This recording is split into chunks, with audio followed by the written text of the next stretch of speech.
नमो भगवते वासुदेवाय। ॐ नमो भगवते वासुदेवाय। So, Hare Krishna, we welcome everyone for today's Bhakti Vaibhav class. But before that, let's do the recitation of the shlokas and then we'll begin. So, this is from chapter 3 onwards.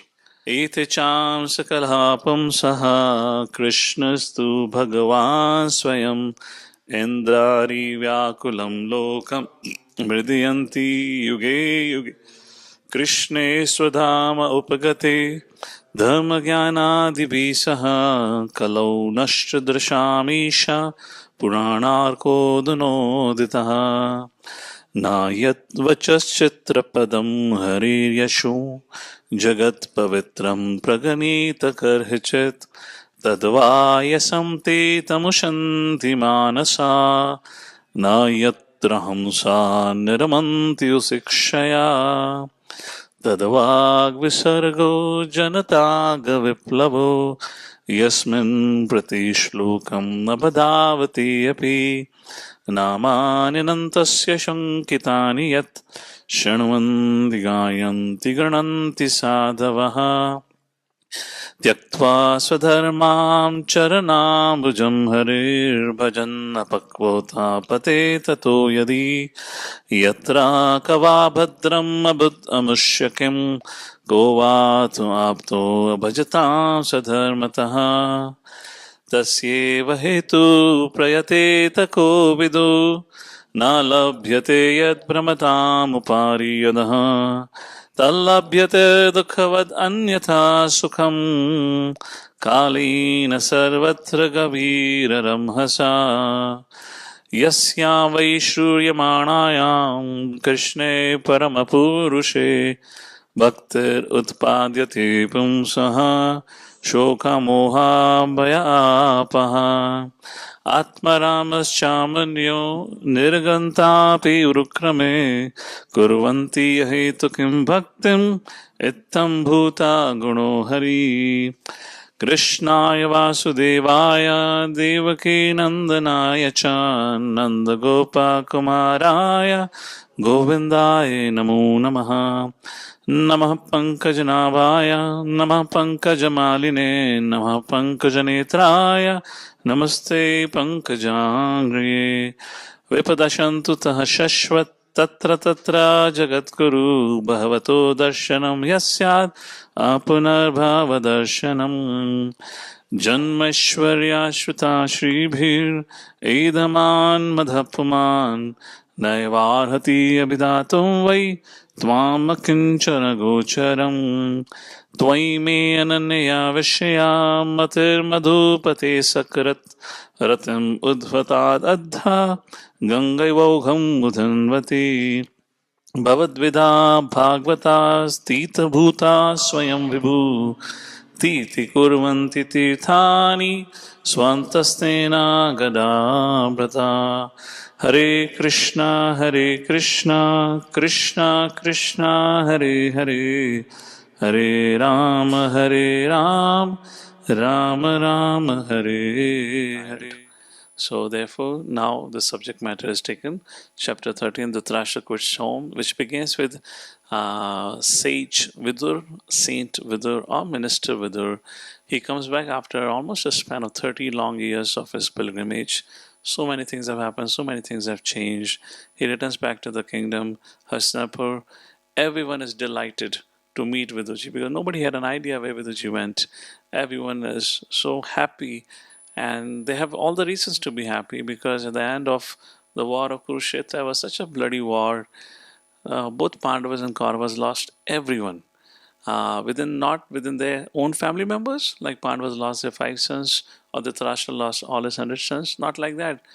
Even amongst their immediate and extended family members and friends, they lost everyone. There was hardly anyone surviving. And now their dear most Vidurji, one of their well-wisher, who cared for them, Now Pandavas don't have Bhishma Pitama anymore and so forth. So Viduji comes back, they're so happy. Everyone is so happy. Even the Dhritarashtra and Gandhari are so happy. Oh, at least Viduji is there. But Vidur has come back with a purpose. He has an agenda to be fulfilled. He has a mission to be accomplished.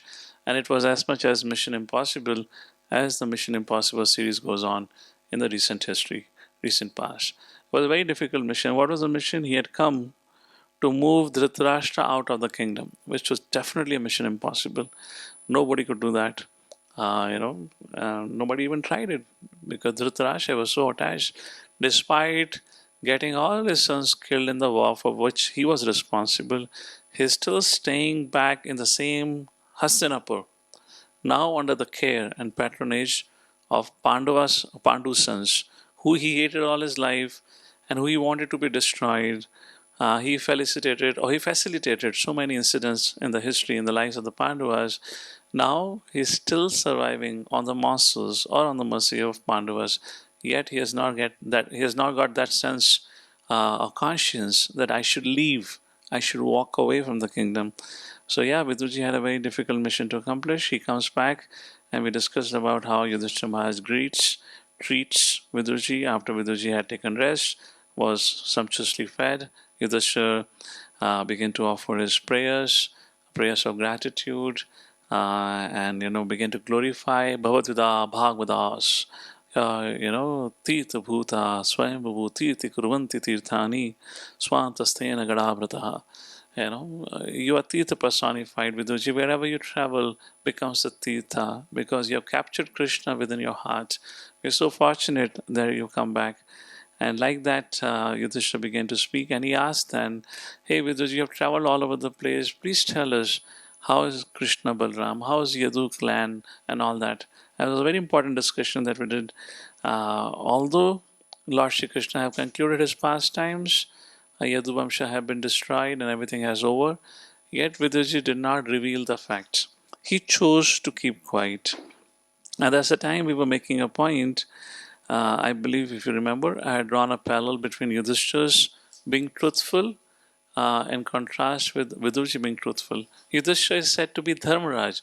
Vidurji is Dharmaraj because he is an incarnation of Yamaraj. So Yudhishthira is said to be Dharmaraj, but Vidurji is Dharmaraj. And when Krishna asked Yudhishthira, speak a lie, say it loudly, Ashwatthama have died. Yudhishthira said, no, I will not say.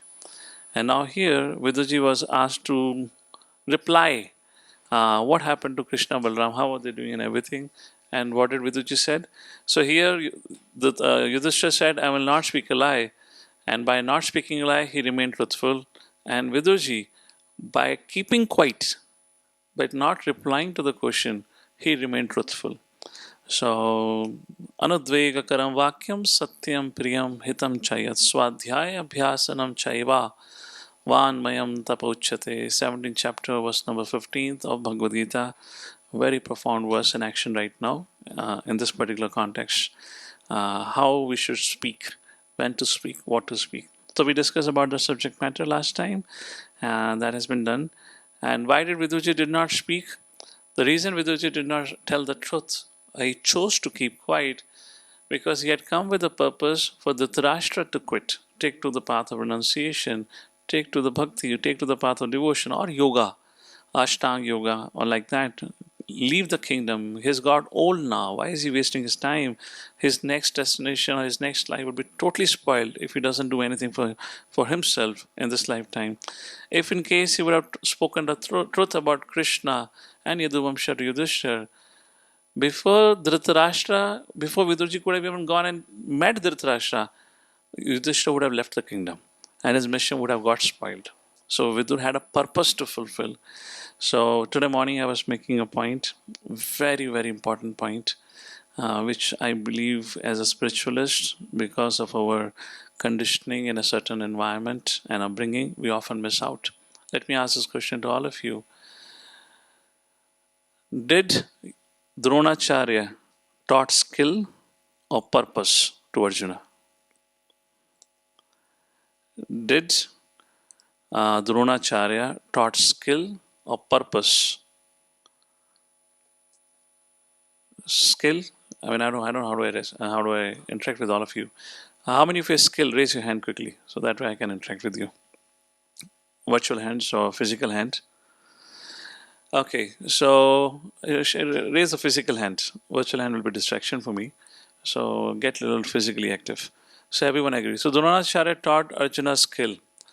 Now, when it comes to Krishna, did Krishna taught him skill or purpose? So how many say Krishna taught him purpose? Why to fight? Why to fight? To establish dharma. Similarly, our education have taught us skill. But spiritual education that we are undergoing, the sadhu sangha that we are doing, it teaches us purpose. Purpose of my life. Purpose.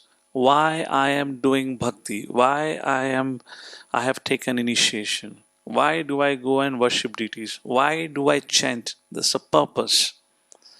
And we need to bridge the gap between skill and purpose. Our focus, please, you have to understand, because we have been trained up in that environment. We have gone through years of training where focus was on skill and talent. Similarly, when we come to the path of bhakti, our focus remains skill and talent. And we forget the purpose for which we have come. Why have I joined ISKCON? I have not joined ISKCON to become a great singer, a great musical player, a musical instrument player, madanga player. I have not joined ISKCON to become a great orator or a speaker or guru or a temple president or whatnot. We all join ISKCON with only one objective: to become the servant of the servant, to become devotee.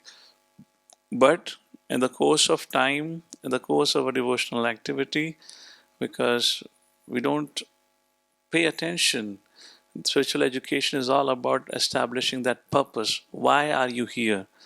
Our focus goes back to skill and talent. So that's the point. Sorry, I lost my track. So what I was saying, so skill and purpose. This is about spiritual education. So, okay, that was a side point maybe. I just lost my train of thoughts. So here, now, therefore, Vidurji, yeah, purpose. That's a point. Everything for a devotee. Now, with this lens, which I'm talking to you about, skill versus purpose, now you go back to the pages of Bhagavatam, you go back to the life of Prabhupada, you'll see everything was purpose driven. Everything was purpose driven. Anything and everything was driven had an objective to be accomplished. And that objective would align with serving Guru and Gauranga.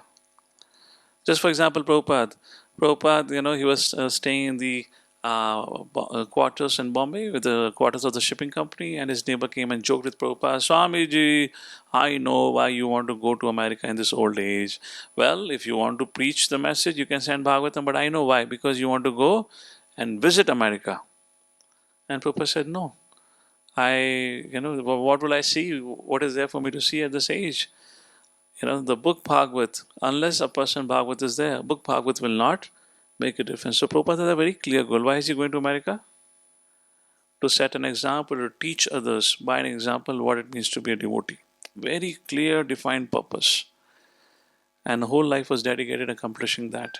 Purpose to carry out the mission of Guru Maharaj, to spread Krishna consciousness in the English-speaking language and then the rest of the world, as Sri Chaitanya Mahaprabhu said.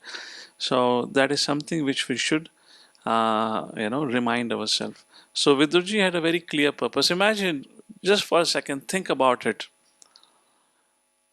Vidurji comes back. I want all of you to, for a second, put yourself in the shoes of Vidur. You had been away from the community for quite a long time, and now you come back to the community. You went for pilgrimage, now you come back. Everyone in your community is very happy to see you and meet you. And the devotees ask, oh, you had been traveling all over the place. Prabhu, how is our spiritual master? Everything is okay. You went in his ashram and all that. Now, because if there is no purpose to be fulfilled for which you have come, what you will think? Being truthful is my dharma. Yes or no? Being truthful is my dharma, and the question has been asked. So, I don't care what they feel, how they feel. Let me be truthful. Because when you don't have a purpose, then mundane morality becomes a purpose. When you don't have a higher purpose, mundane morality based on your value system, that becomes a purpose. Each one of us will tell the truth. None of us would think how our truth can disturb the devotee community for that reason. Now, in case of Vidura, he had all the opportunity to speak. I mean, that is even far off. Sometimes I've seen people, they are so eager to speak. Even before you ask, they'll tell you all the truth, even which you're not supposed to speak or heard. Now imagine if Vidurji had no purpose, if Vidurji had just come back, or he was just wandering around in pilgrimage and he thought, okay, let me Hastinapur be one spot in my pilgrimage, Dhritarashtra would have never left. Who would have left? By Vidura speaking the truth to Yudhishthir? Yudhishthir Maharaj would have left. And this is how we do our communication. When we come in sadhus association, when we come together in a devotee community, so many times we speak and blurt things for which we have to regret later on. Ask yourself at the end of the day, what was the purpose? Why did I spoke? How many of you had an experience? You spoke something, and if in case you have some ability to reflect on your action, at the end of the day, you are hitting yourself and saying, what a fool am I? Why did I speak so? What was the need for it? How many of you had that experience? Please raise your hand. That is what it proves. We do things without purpose. It's very important as a devotee. We should align ourselves. What is the purpose? What is the purpose of my life? Why am I here? And you see this in practice in the life of Vidurji. He was just not living his life, enjoying his life as a renunciate, as a mendicant, and whatnot. Everything by such great personalities are spoken very consciously. How it will affect. What is the purpose of my speech? Why am I speaking? Why am I doing what am I doing? Why am I serving? For what purpose am I serving? So how can we move from the skill-based consciousness to purpose-based consciousness? It's not that just by chanting, just by reading and hearing it will happen. Of course, hearing would make a tremendous impact about it. But a quick tip for all of you, a practical step that you all can apply, which will help you, and of course, help for me. For me also, I do it every morning when you wake up. Start. For those of you who think your life is just kind of rolling down, it's like a snowball event. It's just slipping through. I have no idea. I look back and I realize, within a 1 year, I've become 10 year older now. I'm becoming aging faster. I'm just growing, but nothing is changing here. Those of us have an experience that my age is growing faster than my bhakti growing. Then each one of us have to pause. Whatever we are doing, we got to pause. We have to go to the basics. Get a pen and get a diary. And that is something which you want to keep right next to your bed every time. The first thing when you wake up in the morning, don't pick up your smartphone. Pick up your diary and pen. Take a 3 deep breath. Offer your gratitude to the Lordship, to Guru and Gauranga, for another opportunity, for another day to live and do something meaningful. Take a pen and paper and write down, how do I wish to spend my day today in the service of Guru and Gauranga? How do I want to carry out my responsibility? I'm a husband, I'm a brahmachari, I am so and so, different responsibilities. What are the things that I should be doing? Because unless your day has a purpose, how would your life has a purpose? To say that my life has a purpose to go back home, back to God, it has to start with now. It has to start with now. So let's define that for your day. Now you have clearly written down, this is what is my purpose. This is what I wish to do today. This is how I wish to live my life. Now you move from the skill-based consciousness to purpose-based consciousness. But this exercise is incomplete if you don't do the second part. So this pen and paper or diary remains next to your bed. Now in the night when you come back to your bed, again open your pen and diary. Again open your diary. Now you reflect how much you acted, how much you stayed true to the purpose that you defined in the morning. Did I live my life based on the purpose that I described? My dear Guru Maharaj, my dear Krishna, Srila Prabhupada, I said I am going to do this. I am going to behave like this. This is what I am going to do today. I did this and I failed in this. Now you are cultivating self-awareness. Now when the next morning you wake up, you're carrying that baggage. I need to improve. And when we have the consciousness, I need to improve, we automatically become humble. And when we know that I need to improve, then you will not be looking at others' faults. How can I look at others' fault and find faults with them when I have so much to improve myself? And now we are acting as a devotee. And now our life have becoming aligned with a purpose-driven life. I promise you, do it for a week is good, but do it for a month. If you don't turn into a different personality, come back and let me know. I promise you, within a month's time, you'll find a tremendous difference in your outlook, in your understanding of Shastras, in your relationship with the Lord and your spiritual master and the devotees. Everything will transform for you. But make sure not only you do the exercise in the morning, but also in the evening. So before we can become Krishna conscious, we have to become aware of ourselves. So purpose-driven life. So that's the point about that. And after, you know, so like that happened. And after meeting and greeting with our क्या कहते हैं, Yudhishthira Maharaj, now the discussion will start with Dhritarashtra. So we're going to start our discussion from verse number 16, if I am correct. Okay, text number 16. I hope introduction is set, recap is set. How do we see this Viduji's action of choosing silence over speaking the truth? I have given the elaboration, my thoughts onto this. Now let's move forward. Text number 16. Yudhishthiro laptarachyo दृष्ट्वा पौत्रं कुलन्धरं भ्रातरार्भे लोकपालाभे मुमुडे परया Shriya Yudhishthiro labdharajyam. Let's go to the translation. Having won his kingdom and observed the birth of one grandson competent to continue the noble tradition of his family, Maharaj Yudhishthira reigned peacefully and enjoyed uncommon opulence in cooperation with his younger brothers, who were all expert administrators to the common people. Prabhupada writes in the last few lines of the purport.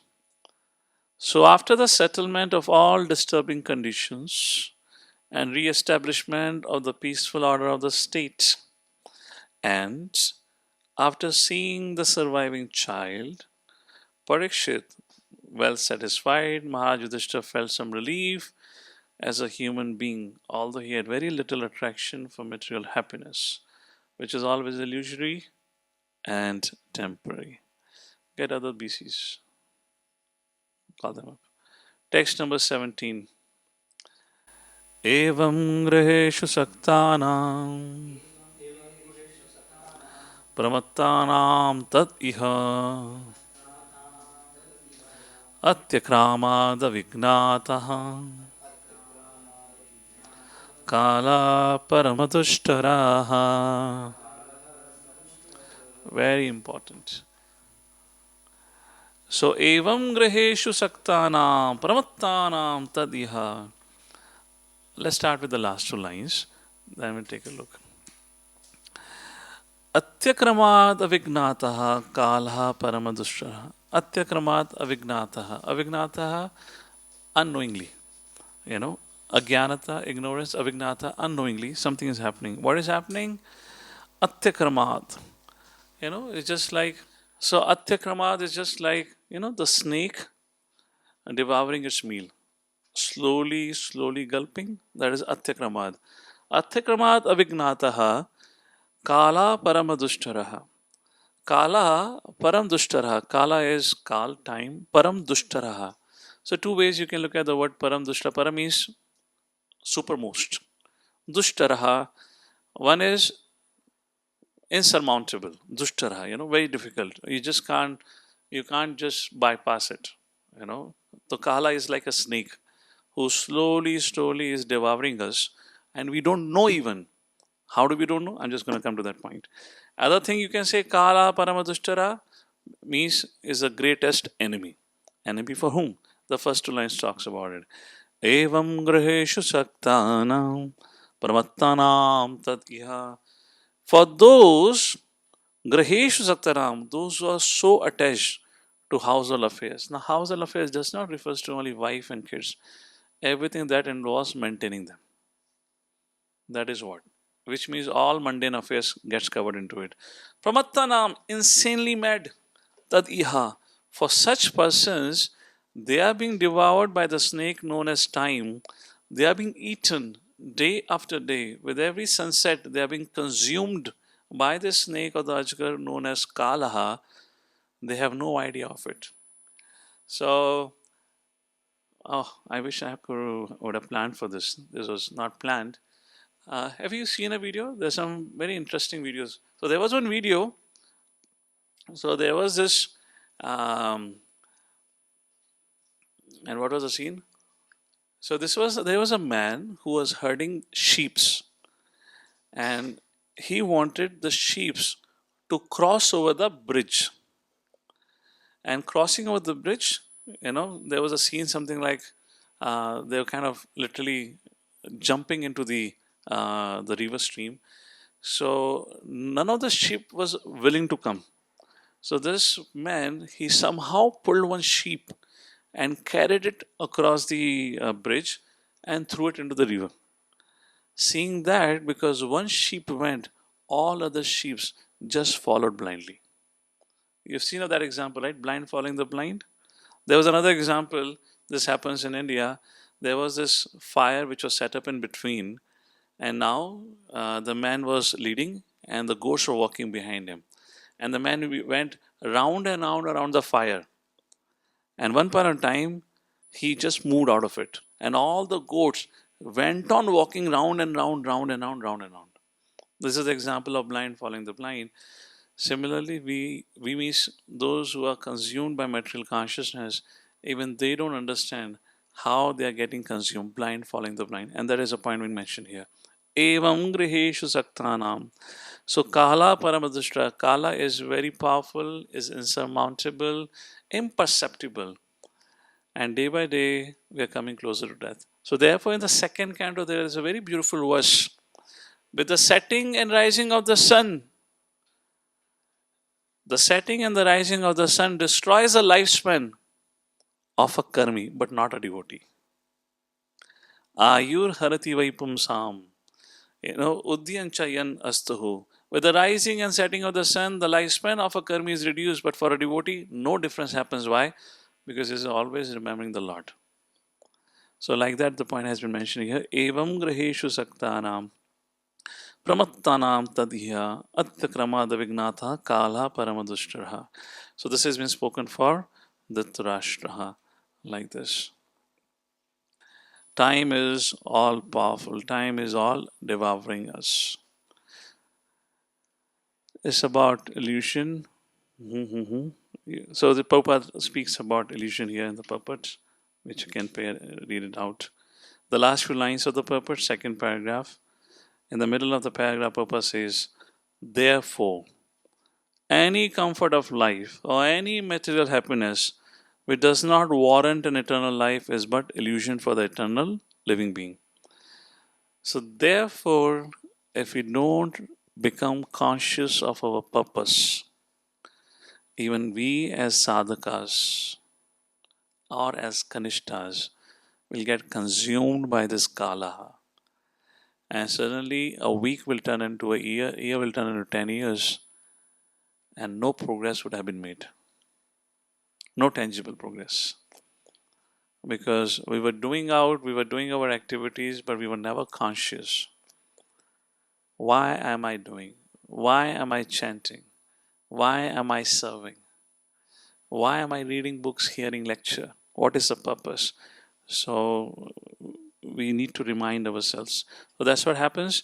So if I have to put this verse again, Evam graheshu saktanam pramattanam tadiya, it absolutely fits into the conversation we were having, skill versus purpose. Those who live their life skill-based consciousness, there's no purpose to drive them. But spiritual life teaches us purpose. Why? That's a very important question. Krishna taught Arjuna, and that can save us from this kalaha parama dushtara. So if even we are unconscious about it, we'll get some piety. We may end up in heaven, as Prabhupada said. Many will end up in heaven, but Vaikuntha is too far off then. Okay, text number 18. So we'll speak about kalaha. Vidurastad abhipretya Dhritarashram abhashata Rajan nirgamyatam shigram Paschedam bhayamagatam. This is a very important section, this whole set of verses. Please read it as if Vidurji is speaking to us. Everyone in this world have come with one idea. I want to be the king. Yes? Everyone wants name, fame, recognition. Those who have got it, it's not that their desire is fulfilled. They still will have competition and whatnot. And for those of us who don't have it, the desire continues. So Vidurji is saying, Rajan nirgam yatam shighram. He is calling Dhritarashtra as Raja. So Vishnachari Thakur writes, this is called as sarcasm. Dhritarashtra was not the king. Who was the king? But Dhritarashtra was so attached to the idea of becoming a king. So therefore, Vidurji is teasing. So, O king, हो गया? उद्देश्य मिल गया? Your desire got fulfilled? For how long would you chase after that desire? You have grown old now. Give it up. Leave it. Vidurastad abhipretya Dhritarashtram abhashata. Abhashata means spoken to Dhritarashtra. Hey Rajan, nirgam yadam shighram. Shighram means immediately. Paschedam bhayam agatam. Immediately leave. Don't you see? Paschedam bhayam agatam. How you have been surpassed. Or how Paschedam bhayam agatam. Paschedam. Don't you see the fear is knocking the door? Okay, let me ask this question to all of you. How many of you experience fear? Fear of losing a job, fear of life, fear of finance, fear of relationship? 100%? Everyone? So isn't that Vidurji speaking to us? Rajan nirgamitam shigram paschedam bhayamagatam. What are you doing? What kind of life are you living? Leave everything. So where to leave? That will be the follow verses. So in other words, for us, how we can see is, until for how long we'll continue chasing after material aspiration? Don't you see day by day you're growing old? There is no difference in your fear. At times, fear only keeps on increasing, if not reduces. You're living a fearful life. No changes have happened. What kind of life you're living? This is not life meant to be lived. This is what he's saying. So now quit. Quit what? For in our case, quit our material aspirations. For how long? Those of you who are young, you still have some time to experiment. Those who are 40 plus, it's time for you to prepare for your retirement. Okay? Sweet 50. So sweet 25 is for karmis. For devotees, sweet 50. Start preparing. For how long you're going to struggle. That's about text number 18. Rajan. So you became the king now, finally? That's what you were struggling with? So Prabhupada explains about the concept. And Prabhupada says, okay, let's take a look in the last few lines of the purport. Everyone is a servant of eternal time. These purports are very, very powerful. Huh? I have some syllabus to cover, so I'm just explaining it, but please do read out. Everyone is a servant of eternal time, therefore no one can be king in this material world. King means the person who can order. The celebrated English king wanted to order time and tide, but the time and tide refused to obey his order. Therefore, one is a false king in the material world, and Dhritarashtra was particularly reminded of this false position and of the factual, fearful happenings which had already approached him at that time. Vidura asked him to get out of immediately if he wanted to be saved from the fearful situation which was approaching him fast. He did not ask Yudhishthira Maharaj in that way because he knew that a king like Maharaj Yudhishthira is aware of all the fearful situations of this flimsy world and would take care of himself in due course, even though Vidura might not be present at that time. Any thoughts? What Prabhupada is trying to convey? Vidurji did not say that to Yudhishthira Maharaj, but he said to Dhritarashtra. Why? Because Yudhishthira Maharaj, Prabhupada writes, was aware of all the fearful situations of this flimsy world and would take care of himself in due course, even though Vidura might not be present at that time. Even there is nobody to guide Yudhishthira, but Yudhishthira knows how to take care of himself, and he will make the right choices in due course of time. Any reflections? What Prabhupada is trying to convey here? Who are we? Dhritarashtra or Yudhishthira? That's okay. You can make your choice wherever you are. Right now, let's talk about this. What Prabhupada is trying to say here. Any reflections? What Prabhupada is saying here? Yudhishthira can take care of himself. So Viduji didn't have to tell him anything. Whereas for Dhritarashtra, oh man, he just can't take care of himself. And simple point is responsible and irresponsible life. Again, a very important thing when you're building a community, guiding people to see from this perspective. So responsible and irresponsible. So Viduji knew Dhritarashtra have all through lived an irresponsible life. How irresponsible life? As a king, he had so many opportunities to make the right decisions, but he never made. Before the war, he told his father Vyasadeva, when Vyasadeva came to, talk to Dhritarashtra, make an attempt, one more attempt to avert the war. So what did Dhritarashtra said to Vyasadeva? My dear father, I am a puppet in the hands of destiny. If destiny has been decided, if the will of providence is such, the war has to happen. What can I do, father? What can king do, father? I'm no one. I can't do anything. So that time, it was very convenient for him to take shelter of destiny. He's a classic example of a person who justifies his weakness by taking shelter of philosophy. Because he does not want to address his weakness. He wants to defend his weakness. That is irresponsible action. Alright, what happens after the whole Bhagavad Gita was heard by Dhritarashtra? Because when Vyasadeva had come to meet Dhritarashtra, Sanjay was also sitting, and that's how Sanjay got the vision. Because when Vyasadeva was walking away, because he saw Dhritarashtra, he's a fool, he doesn't want to change. When it comes to changing oneself, he just doesn't want to change and he wants to keep making excuses. So then Vyasadeva thought, okay, such a person needs a third degree treatment. He turned back, he said, okay, Dhritarashtra, you can't make a decision. You think destiny has to be, oh, what to do? I'm so funnel. In future, if I become good, then things will be good. You see that? I mean, you take a responsibility. Why don't you do what you're supposed to do? Why don't you follow? Vyasa said, stop the war. That he will not do. No. But then he'll say, I'm so fallen, what to do? That like that crybaby game he was playing. And I've seen so many times devotees also do that. When you correct them, they will not take a feedback, they will not work under the guidance. While say, Prabhu, what to do? I'm fallen. Okay, fallen, that's a noted fact. You want on a legal paper to be written or what? It's a known fact. Why don't you do as you've been told to do? There you want to act independently. Don't follow the instruction and then you cry like this because you want to continue with your weakness. And then Vyasadeva turned back and he said, okay, Dhritarashtra, you don't want to avert the war, you don't make a decision. Let me give you the vision so you can see what's going to happen. Because now if Dhritarashtra would see, and he would see his sons being getting killed, maybe he would make change his mind. Dhritarashtra, this is a classic case. How people are stubborn in defending their weakness. You know what Dhritarashtra said? My dear father, what will I see? Seeing that gory war, people gonna die. If Pandu's sons die, my heart will cry.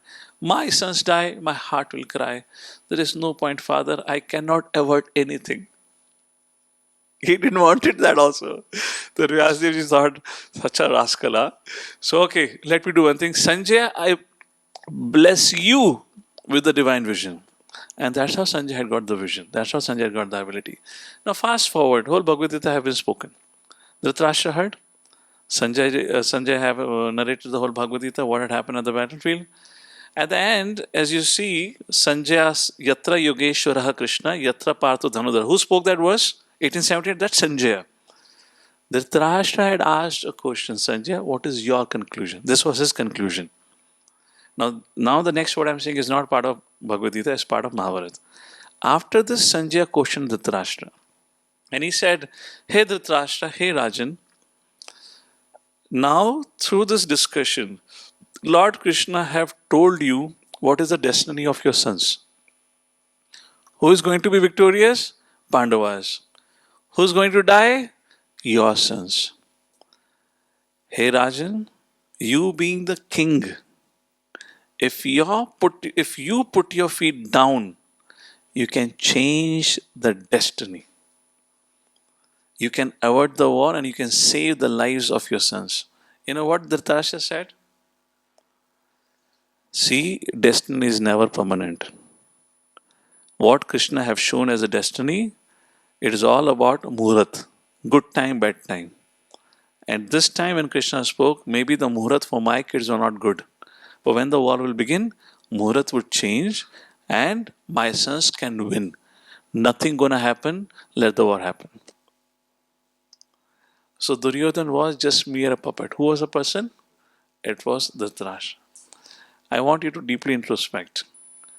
How close are we with Dhritarashtra at times?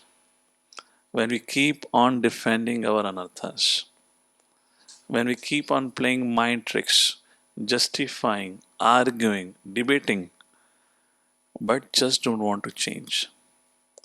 And Dhritarashtra, what was the end result? And trying to defend his weakness, his base desire that he want to be a king. He just want to be a king. What happened? He lost everything. It just doesn't work like that. So here is being said like this. So Dhritarashtra, I was making a point, Dhritarashtra versus Yudhishthira, because Prabhupada made a point. Dhritarashtra all through lived an irresponsible life. Yes? Therefore, he needed a third degree treatment, and Viduji came and spoke this harsh verses, which you're going to speak now. This is the beginning of it. Whereas in the case of Yudhishthira Maharaj, all through he lived a responsible life. What is the example of responsible life? He was willing to bend so much so to the request of Dhritarashtra. He said, okay, I'm willing to have 5 villages, although they deserved a kingdom. Isn't it? Responsible living, why? Because he didn't want a war to happen. Look at his responsible conduct. Although war happened because of Dhritarashtra and Duryodhan, Yudhishthira took whole blame on himself. And to rectify that blame, he went on to perform Ashwamedha Yajna. Look at the responsible conduct of Yudhishthira. Everything was played out by Dhritarashtra, yet Yudhishthira took care of Dhritarashtra. You look from the beginning to the end, Yudhishthira had lived a responsible life. I'm not even talking about devotee life. Therefore, Viduji said, well, Yudhishthira, he is trained to be responsible. He will take care of himself. For Dhritarashtra, he has trained himself to be irresponsible. He needs a push. So similarly, when we are awarding services, responsibilities, this is where the whole difference lies.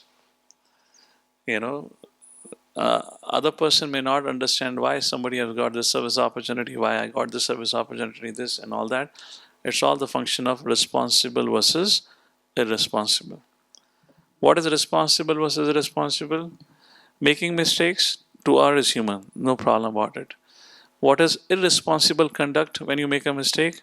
You don't want to learn, you don't want to change, you don't want to improve, you don't want to follow, you still want to do the way things that your mind dictates because you want to be an independent doer. What is responsible conduct? I acknowledge and accept mistake has happened because of my fault and I'm willing to listen and follow. Is there a difference or not? So who would you empower more?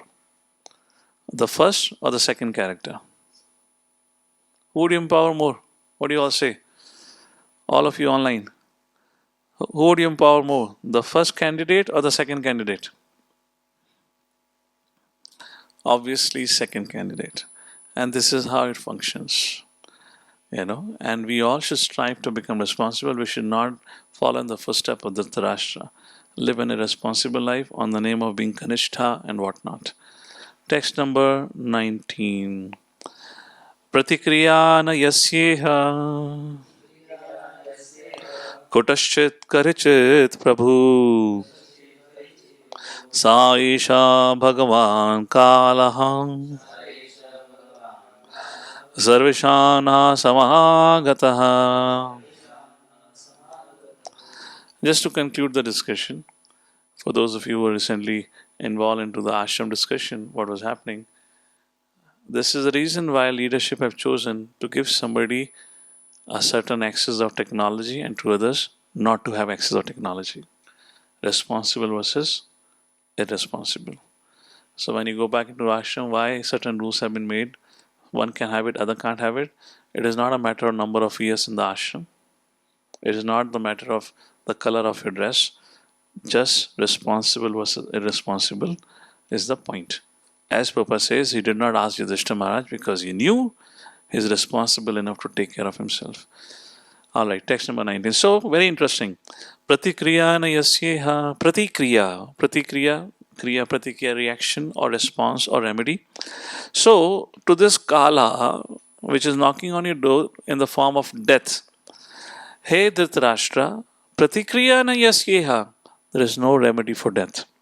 Kutachit, Karichit Prabhu. There is no means you can avoid this disaster. Why? Oh, really? I had been the king. I may not be the king now, but I had been the king of the whole world. Everyone within this whole Bharatvarsh would follow my order. Now, who is there to give me an order? That I have to bow down to whom? And Sa Esha Bhagavan Kala. Kala is all powerful. Why? Because that is Bhagavan. Kalosmi. When Kala comes knocking on your door in the form of death, it does not matter who you were. Nobody can defy that. Because that is Supreme Personality. Sa Esha Bhagavan Kalaha Sarvesham Nah Samagataha. That Kalaha, which has appeared now in the form of death personified, is none other than the Supreme Personality of Godhead. You can't do anything. It just does not matter who you are, what you are. So remember we saw this Mahavatar? What is that? Nrsimhadev movie na? Kya naam tha? Mahavatar. Mahavatar Nrsimha, right? That was the name. You remember, I love that scene. I believe I was recently spoke somewhere also. How many of you online devotees saw this Mahavatar Nrsimha movie? Please raise your hand. Beautiful movie, beautiful movie. There was this fantastic scene. If you're observant, you'll capture. Through subtleties, they have brought a very beautiful message. So remember at one point in time, Nrsimhadev and Hiranyakashipu was fighting. And then when Hiranyakashipu was being beaten left and right, and the army attacked the soldiers, and then Hiranyakashipu runs away. And you see that he appears right next to the lake. And he's just like, beaten down, his kavacha has been broken and everything. He's bleeding and everything. And then suddenly he began to grow in size. Ha ha ha ha. And he was laughing. Remember that scene? Those are ha ha ha. He was growing and growing in size. And you saw it was shown he became bigger than the planet Earth. His body is growing in the whole cosmos, everything. And it looked like he was becoming bigger and bigger, and he was laughing, ha ha ha ha ha ha. And then suddenly there was a scene. It was for a split second. And what was the scene? Suddenly, Hiranyakashipu was shocked. Why? He realized he's on the palm of the Lord. He has grown huge, but he is on the palm of the Lord, almost of the size of an ant. And there is this Garbhodaksha Vishnu, huge. And that Vishnu, I'm just calling Garbhodaksha Vishnu because that would be Garbhodaksha Vishnu that way. And what that Garbhodaksha Vishnu in that scene does? He flips his palm like this, zoop. And that Hiranyakashipu falls down back into his palace. Remember that? So when I saw this and I was thinking, I said, see, how much ever you think you're big, in front of Vishnu, you will always be an ant. That is something what has been mentioned here. Saisha Bhagavan Kalaha Sarvesham Na Samagata. I believe this point would have made more sense with quoting the movie. We had a visual connection here. So hopefully you would have understood that. This frightful situation cannot be remedied by any person in this material world. My Lord, it is a Supreme Personality of Godhead, as eternal time Kala, that has approached us all. Prabhupada is talking about old age and all that. And then Prabhupada is quoting Hiranyakashipu's example. Text number 20. Yena chaiva vipannoyam prane priyatame janaha sadhyo vyuchyeta kim utane dhanadibhi.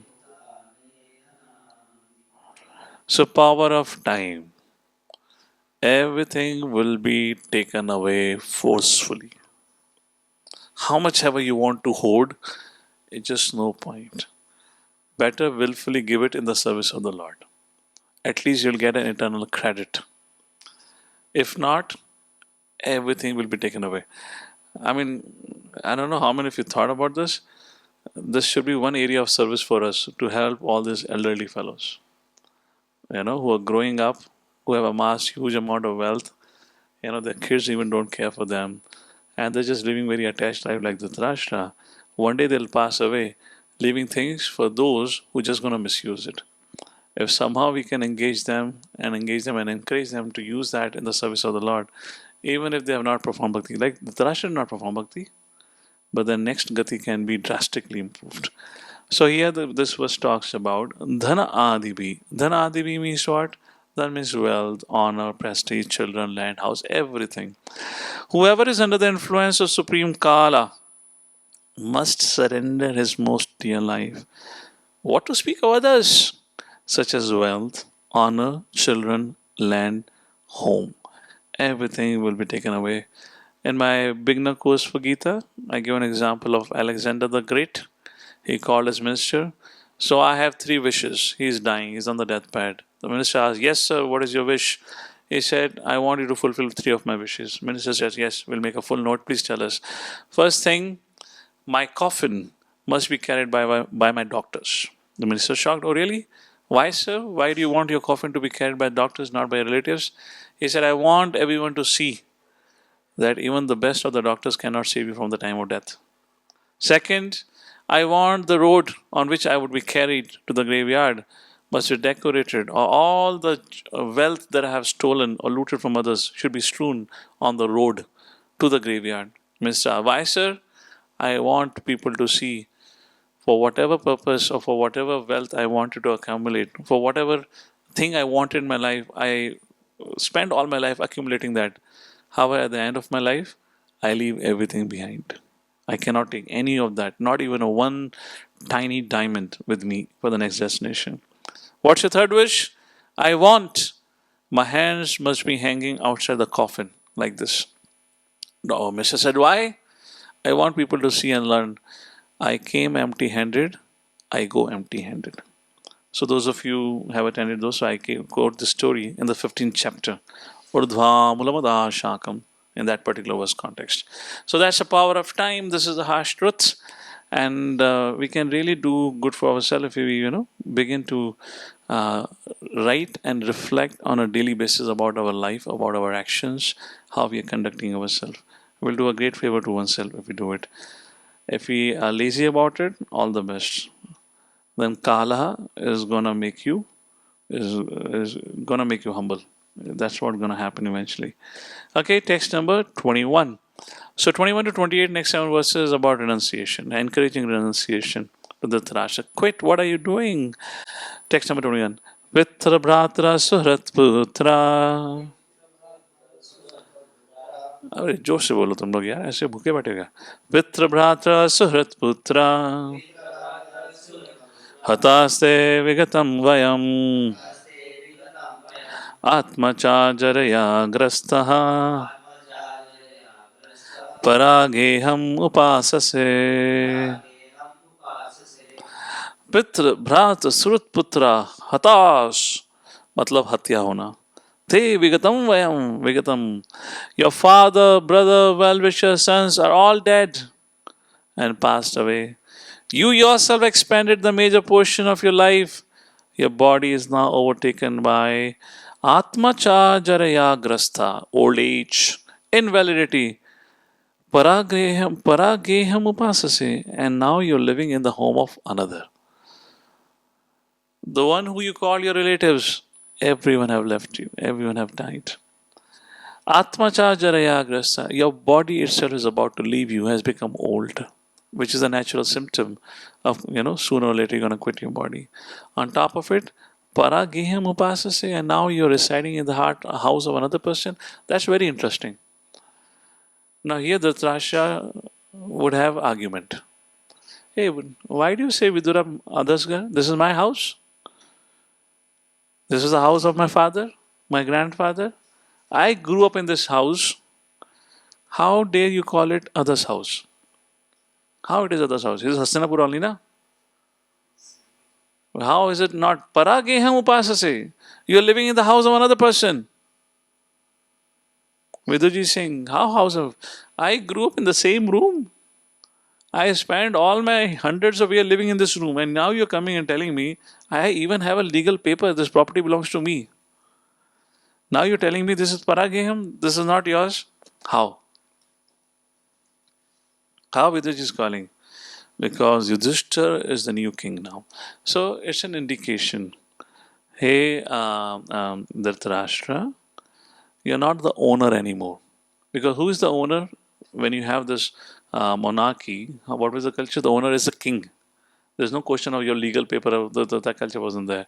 So you're not the king anymore. Who is the king? Your enemy is the king. Because this shows your king, enemy. So now you're living in the house of your enemy. Because once you lost a king, when you lost the battle, you lost the kingdom.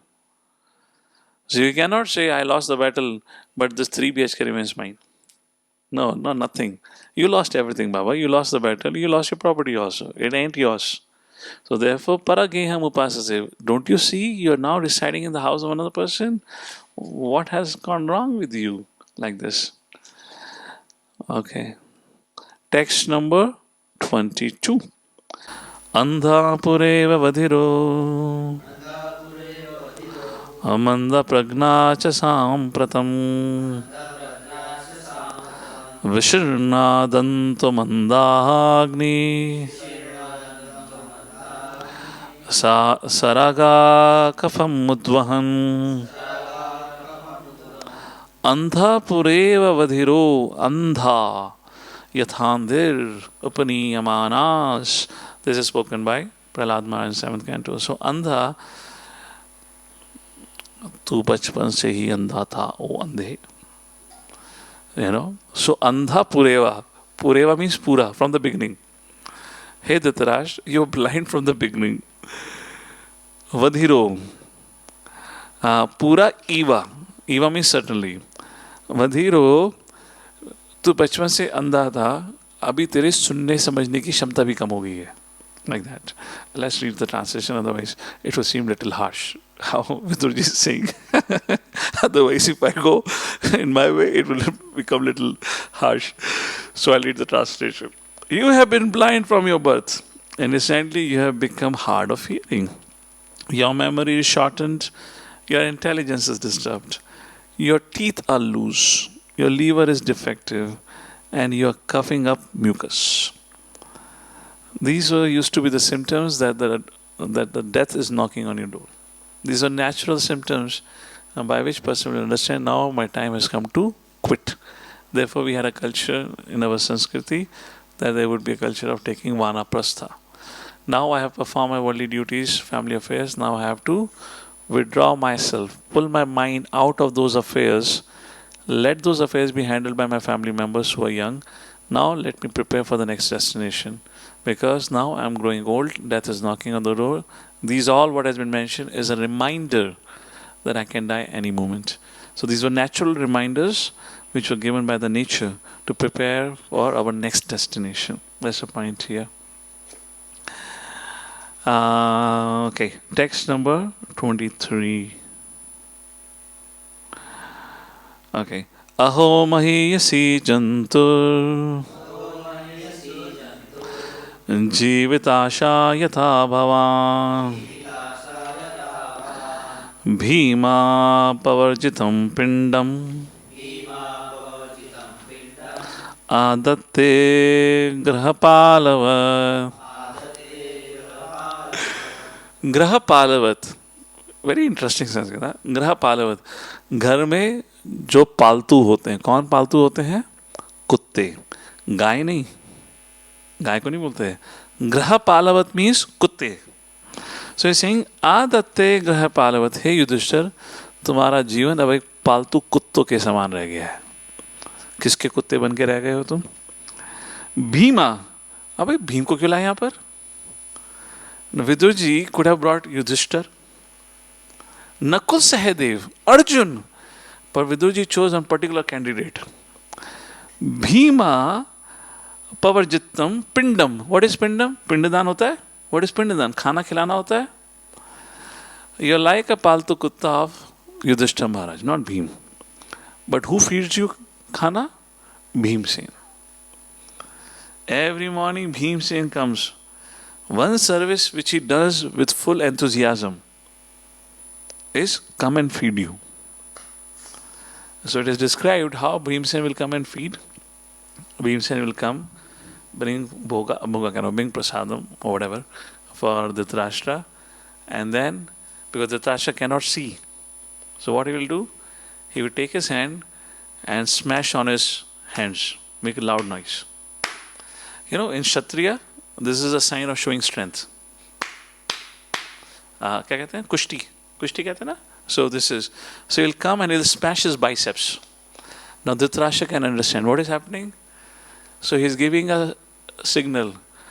You old guy, don't forget, by these mighty arms, I killed all your sons. With these very hands, I tore open the chest of Dushasana. Drank blood or not, that's debatable. I'll not say that point. Okay? But I tore open. Like that, Bhimsen will serve. It was a very unique style of serving. And that is it. Bhima Pavarjitam Pindam. Bhima will come and give you bhoga, or the khana. Now what's the problem? Aho alas, the very first line, the very first word. It's so shocking, it's so alas. Mahiyasi jantur Jivit asha yata bhavan. You're living like a paltu kutta, yet your desire to continue to live does not waver. You still want to. Aho mahiyasi jantur. How great is the desire to continue to live, although you're living such a pathetic life. Every day you're reminded of the death of your sons. Yet you have become so shameful or shameless. You still continue to live. Therefore the word mahiyasi. How great, how powerful it is. That is a point here. Translation. Alas, how powerful are the hopes of a living being to continue his life. Verily you're living just like a household dog and eating remnants of food given by Bhima. So, let's pause. How many of you think ये तो बहुत ज़्यादा हो गया? बेचारे वृद्ध uncle Dhritarashtra, कितना कुछ बुरा हुआ उनके संग. So much injustice. He lost all his sons. Whatever it is, still he was the king of Hastinapur. He ruled the whole world. Shouldn't Vidurji be nice and kind and compassionate? Why Vidurji is being so cruel and hard-hearted by saying such things? Imagine you're walking across the street. You hear one fellow talking like this to another elderly person. How many of you will be enraged? Raise your hand. कितने लोगों को गुस्सा आने वाला है? कोई तमीज है ये? वरिष्ठों से ऐसी बात करी जाती है? How many of you will be angry? Raise your hand. Yes or no? So you should be angry now with Vidurji. Vidurji, ये कोई तरीका है बात करने का, समझाने का? How can you speak? Can you imagine what is he telling you? You are like a dog. Graha palavat. Bhima pavarjitam pindam adate graha palavat. So what is happening here? Anyone here in the defense of Vidur? Or everyone have changed the side and now defending Dhritarashtra? Poor Dhritarashtra. He doesn't deserve all this. There should be some respectful dealings, Vaishnava dealing. There should be some culture of communication. What is this kind of communication? Okay, let's hear from Kaushal Prabhu. We have a mic for Kaushal Prabhu? And let's hear from somebody online who would like to say. Vidurji is doing it with a purpose. Okay. Purposeful speech. What purposeful speech? Remember? Anudvega karam vakyam satyam. Priyam hitam chayat. Priyam should be sweet words. These are not sweet words. These are, yes, satyam. These are, yes, hitam, beneficial, you can call it. You can't defend it to be priyam. Okay, we'll come back to that framework later on. Yes, please, Kaushal. Hare Krishna, Prabhuji. So, Hare Krishna. Prabhuji, like you mentioned earlier also, that truth I mean, the word should be palatable when you say the truth, but then you explain that it has to have the right purpose. So here also the purpose of Vidurji is to bring him, bring him back to Godhead, or send him back to Godhead. So that's why, even though the words are not very sweet, but that is Not only going very. to So shake. there's some sweet, huh? There is no Not sweet sweetness at here. all. They are bitter. So that's the only way to shake him up and bring. Okay. Okay. So same thing what Anadi and Shimon was saying here. Okay. Vidyapati Prabhu, let's hear from you. Now everyone is speaking about purpose. Everyone is now in this session talking about Vidurji is speaking about purpose. Vidurji had a purpose. I don't know how many of you thought before today's session he had a purpose. All right. But as for attached, So iPhone. I don't know who is iPhone here. Vidur was a well-wisher of the Dhritarashtra and he knew very well sweet words won't help. And to make him realize, to awaken him, Vidura had to use harsh words. Any other example where harsh words like this were spoken? Bhagavad Gita. Today morning we were speaking, right? Huh? No, no, no, no. That was not in the right context. Lord Krishna speaking to Arjuna. Second chapter, second verse and third verse. Klebhyam, Anaryan. You're acting like a eunuch. Can you imagine to call a warrior an impotent? It's a very interesting thing because for them the great pride was creating a good progeny. And to say you cannot have a progeny only, you're impotent. What an insult. And then one slap is on his manliness. And second slap is cultural slap. Anaryan. You don't belong to Aryan civilization only. What a tight slap. And immediately after that, his tone changed. What is the fifth reason after that? I don't know what to do. Prior to that, what he said, I'm quitting. First four reasons he said was saying, I'm quitting, I'm quitting, I'm quitting. जैसे एक झापा पड़ा अब क्या बोलता है Arjun I don't know what to do. Will you please tell me? Yes or no? This is the purpose. This is the purpose. So to think मैं कुछ भी nonsense करता रहूं but I should only be spoken sweetly. It ain't gonna happen. If you are responsible enough, such a situation would not have come only. So once in a while beating is needed. Such kind of harsh words are needed because when you are so much emotionally driven, to just shake you up from your emotional way of functioning, such things are needed to penetrate that. Otherwise this pampering and pampering and pampering does no good. Arjuna did do that to Krishna, and once Arjuna said, I don't know, please guide me, did ever again Krishna said anything to him? For the rest of the Bhagavad Gita, not at all. Which means it was not spoken out of envy. If it was spoken out of envy, then how much ever Arjuna would have changed, the other person would have continued to taunt him. Yes or no? That's the difference. That's the difference to understand somebody is acting on the platform of envy or somebody is acting at a platform of well-wisher. Because I have been chastised and corrected, it means the other person have to be envious of me. No, it's not like that. It's not like that. So that is, you see from here, from Vidura's point of view also. Okay? Which verse we were on?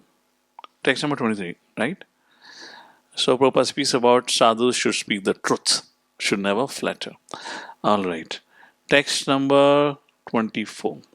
Agne nishrashto dattascha garodara cha dushitaha hitam shetram dhanam yesham taddatte rasubhikiya. So now Vidurji begins to remind Dhritarashtra of his sins. Agnir nishrashtaha dattascha. Hey Dhritarashtra, remember you set the house of Pandavas on fire? Lakshagraha. Like that, one by one. Garo means poison. Daraha means married wife. Chadushitaha. You try to pollute Draupadi, which means try to insult in that assembly. Hritam Shetram. Hritam means usurped. Shetra means kingdom. Dhanam Yesham. You stole away the kingdom and the wealth. Tadhatter. ashubhi kiyat. There is no need to live a degraded life and subsist on the charity of those whom you tried to kill by arson and poisoning. You also insulted one of their wives and usurped their kingdom and wealth. Now, this is very important. Sadhu means speak the truth. Now, is there anything which has been spoken which is, you know, hateful, which is insulting? No, it's a fact. This is what Dhritarashtra did. There is nothing to pamper Dhritarashtra. There is nothing to say Dhritarashtra didn't do. Dhritarashtra, you are the king. If your son does, responsibility goes to a leader. Yes or no? If if a son becomes a thief tomorrow, would people question father? Yes or no? Would people question father? Yes, will question father and mother. So responsibility always goes back to the leader. Therefore, in our Prithu Maharaj episode I was speaking, you can't understand how leadership function and what level. And just like others cannot understand, or let's say the friends of whether just like the child and the friends of the child cannot understand why a particular parent is acting in a certain way. Because they don't have that level of consciousness or growth. So similarly here Viduji is reminding Dhritarashtra of what all he has done. Now Dhritarashtra can say, oh, I never did anything. Who set the house on fire? Whose plan was it? Duryodhan. Who insulted Draupadi? Duryodhan. Who planned for that ice game? Duryodhan. Who stole the kingdom wealth? Duryodhan. But Viduji is saying, who has done it? Dhritarashtra, you have done it. You are responsible for it. Don't hide behind. You can't cheat me out. Text number 25. Tasyapi tava dehovyam kripanasya jijivishuhu paraiti aniyachatto jino jaraya vasasi iva tasyapi tava dehoyam. Tasya api, in spite of all your attempts to protect yourself or to enjoy the kingdom or whatever, tava deha ayam, you will have to give up your body. Karpanasya jijivishu, don't live like a miser. Karpanasya actually means miser. I'm making a connection here. Let's do the translation. Despite your unwillingness to die, and your desire to live even at the cost of honor and prestige, your miserly body will certainly dwindle and deteriorate like an old garment. Kripanasya. So Prabhupada is saying miserly body. But what is miserliness as Prabhupada describes in second chapter of Bhagavad Gita?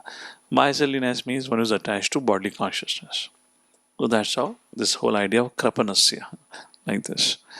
The words Kripanasya, Jijivishuhu are significant. There are two classes of men. One is called Kripana, miser, other is called Brahmana.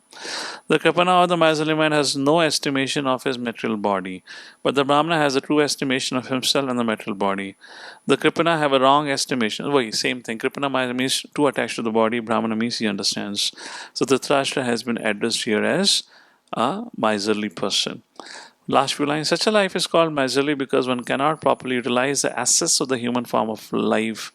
Only by good luck does such a miserly man meet a self-realized soul like Vidura, and by his instruction gets rid of the signs of material existence. Okay? Text number 26. So what should be done? 26 and 27. Gataswatham imam deham विरक्तो मुक्तबन्धनः अविज्ञाता गते जया सा वै धीरा उदारतः गतस्वातम imam deha virakto mukta bandhanaha. So sa vai dhira udharataha. Such a person is said to be dhira. Who is said to be dhira? He is called undisturbed who goes to an unknown remote place and freed from all obligations, quits his material body when it has become useless. So, after chastising him, now he gives a vision to Dhritarashtra, what you should be doing. So, I have highlighted what all wrong with you. So then I have to highlight what is right also, right action. The right action is now you should become dhira. Quit, leave this place. Why are you living such a distasteful life? It doesn't behove to you, being a son of the great parentage, belonging to this great lineage and dynasty. Everyone you have lost, and now you're living at the cost of your enemies. Immediately quit. And that now at least you become dhira. Whatever has been done is done. You can change your future. Now that's a very interesting thing here.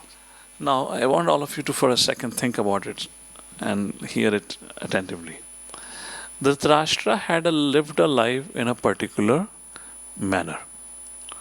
And if you look back at his life prior to this particular incident, he had lived his life, he had kind of the choices that he had made in his life, he had created his destiny, which is going to be terrible, isn't it?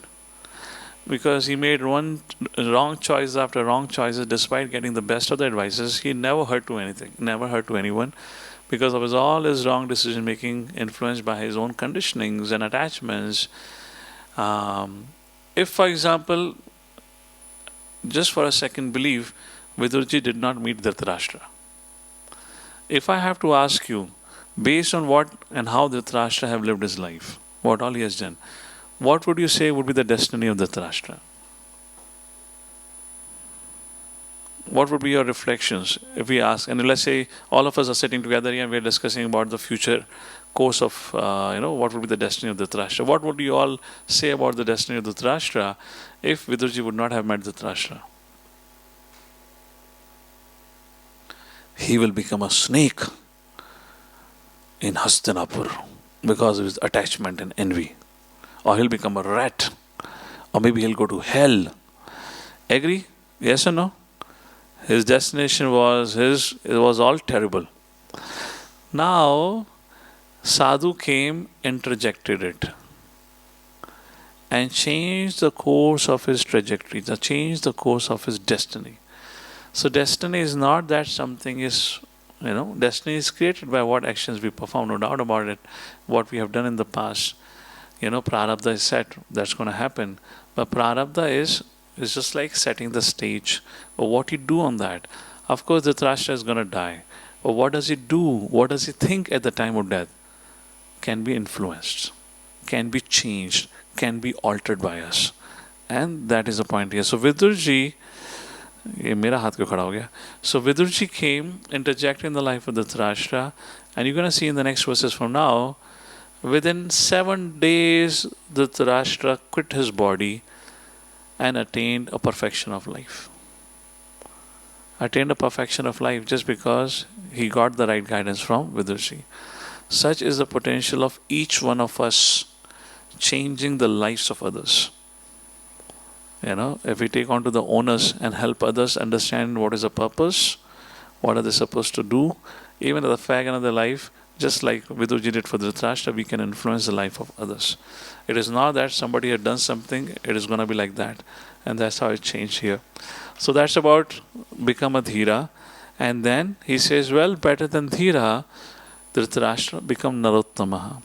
Yasvakat parato veha jata nirveda atmava hidi kritva harim gehat pravarjat sa narottamaha.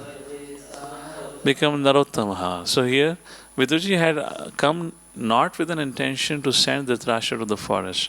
He wanted Dhritarashtra to take to Bhakti, become narottamaha. He is certainly a first-class man who awakens and understands either by himself or from others the falsity and misery of this material world, and thus leaves home and depends fully on the personality of Godhead residing within the heart. So what was an objective of Vidurji? He wanted Dhritarashtra to take shelter of the Supreme Personality of Godhead. He wanted to give him the highest benefit. That's what happens. So text number 28, Prabhupada, and the Prabhupada talks about 3 types of transcendentalists. Dhira, who is renounced, and one is who is a sincere devotee of the Lord. Text number 28. Ato dichim disham yatu swer agnad gatir bhava ito arva prayashah kalaha pumsa guna vikarshanaha Please therefore leave for the north immediately, without letting your relatives know. For soon that time will approach which will diminish the good qualities of man. Kali Yuga is about to come. Before that happens, please leave immediately, because then when Kali Yuga kicks in, just like when the dark kicks in, or the darkness kicks in, or the night kicks in, the qualities of night percolates. So for you to practice the path of perfection will become very difficult. So therefore, immediately leave. And like that, he instructed our Dhritarashtra to quit home. Text number 29. What happens? Evam Raja Vidurena Nujena Pragna Chakshu Bodhita Ajamidaha Chitva Sveshu Sneha Pashan Dhradahimno Nishkram Bhratra Sandashitatvaha. Thus Maharaj Dhritarashtra, the scion of the family of Ajamidaha, firmly convinced by introspective knowledge, prajna. So what did Dhritarashtra do? He introspected, he reflected on what all Viduji said. Even he reflected. So my question to all of you, dear devotees, how often do you reflect on what you hear? How often do we reflect after the class? What did I learn? How often do we go through the notes and revise it? We just revise it just to go and tell others, I know this much, I have knowledge. How often do we reflect on when we get a feedback? How much truth is there in the feedback? What is the scope for improvement? Even Dhritarashtra reflected. We ain't reflecting. Then what's the comparison here? Thus Maharaj Dhritarashtra, scion of the family of Ajamid, firmly convinced by the introspective knowledge, broke at once the strong network of familial affection by his resolute determination. It all happened because he reflected and introspected. Unless we introspect what we hear, until we reflect what we hear or read, change will not happen. Just to think, I will just keep on hearing or keep hearing, yes, change will happen, it will be slow. But if we introspect and reflect on it, it will make a tremendous difference. Thus, he immediately left home to set out on the path of liberation as directed by his younger brother Vidura. Prabhupada emphasized in the purport that is the benefit of having association of a sadhu. Lavamatra sadhu sangha. Very beautiful purport. Prabhupada quotes about his own example of meeting Bhakti Siddhanta Saraswati Thakur, how the trajectory of his life was changed. He was Gandhian, then he became the follower of Chaitanya Mahaprabhu like this. And another thing that we see from this particular dealing, as a preacher, this is a golden purport for a preacher. I really didn't got too much in the purports. I kept more on personal application, but there's a fantastic purport. And the purport Prabhupada highlights. Now take a look at Vidura. It's not that Viduji has been speaking to Dhritarashtra for the first time. Viduji had been guiding Dhritarashtra for, all his life he guided, just except for those 3 decades when he walked away, because they threw him out of the kingdom. Can you imagine? Yet he did not lose hope. This is what is the quality of follow-up of a devotee. He does not give up on the candidate so easily. And this is where we see Viduji did not give up. He came back and did a follow-up again. Prabhupada mentions.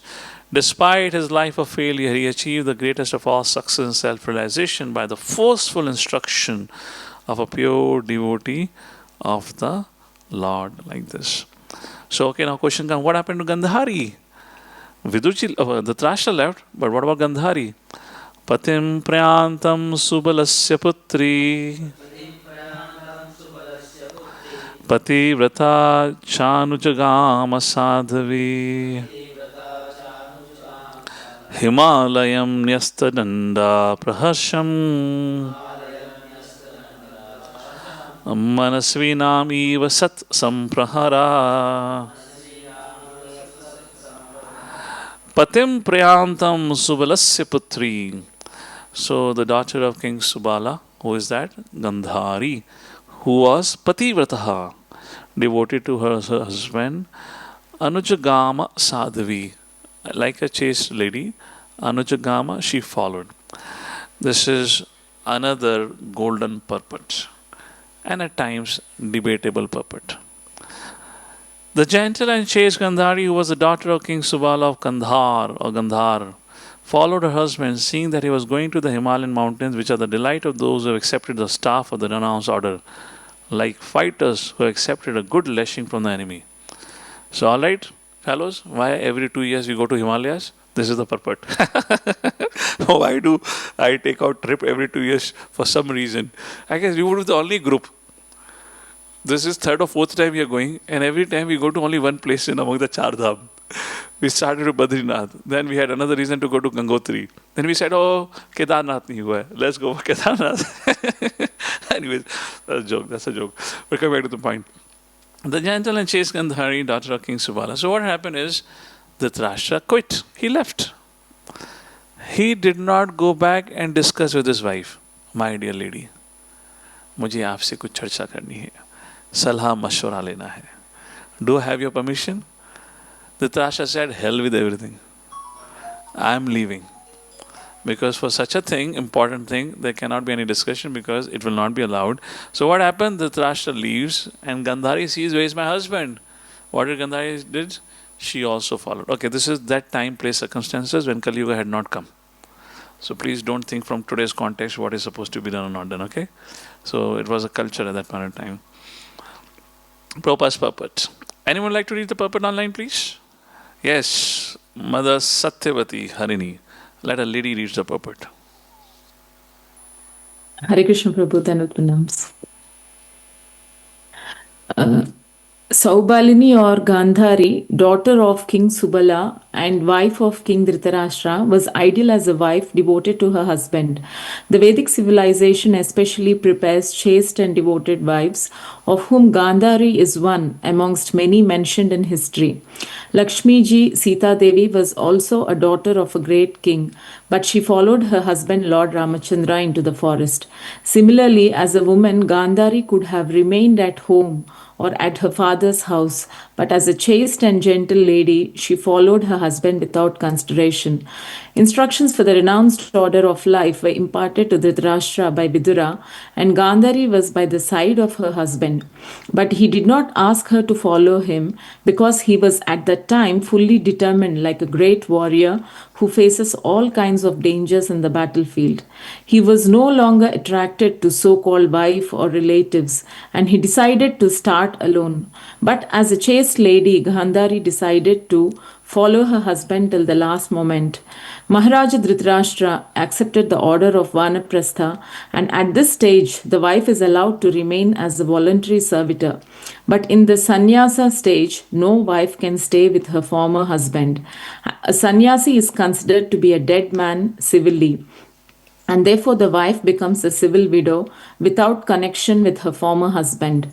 Maharaja Dhritarashtra did not deny his faithful wife, and she followed her husband at her own risk.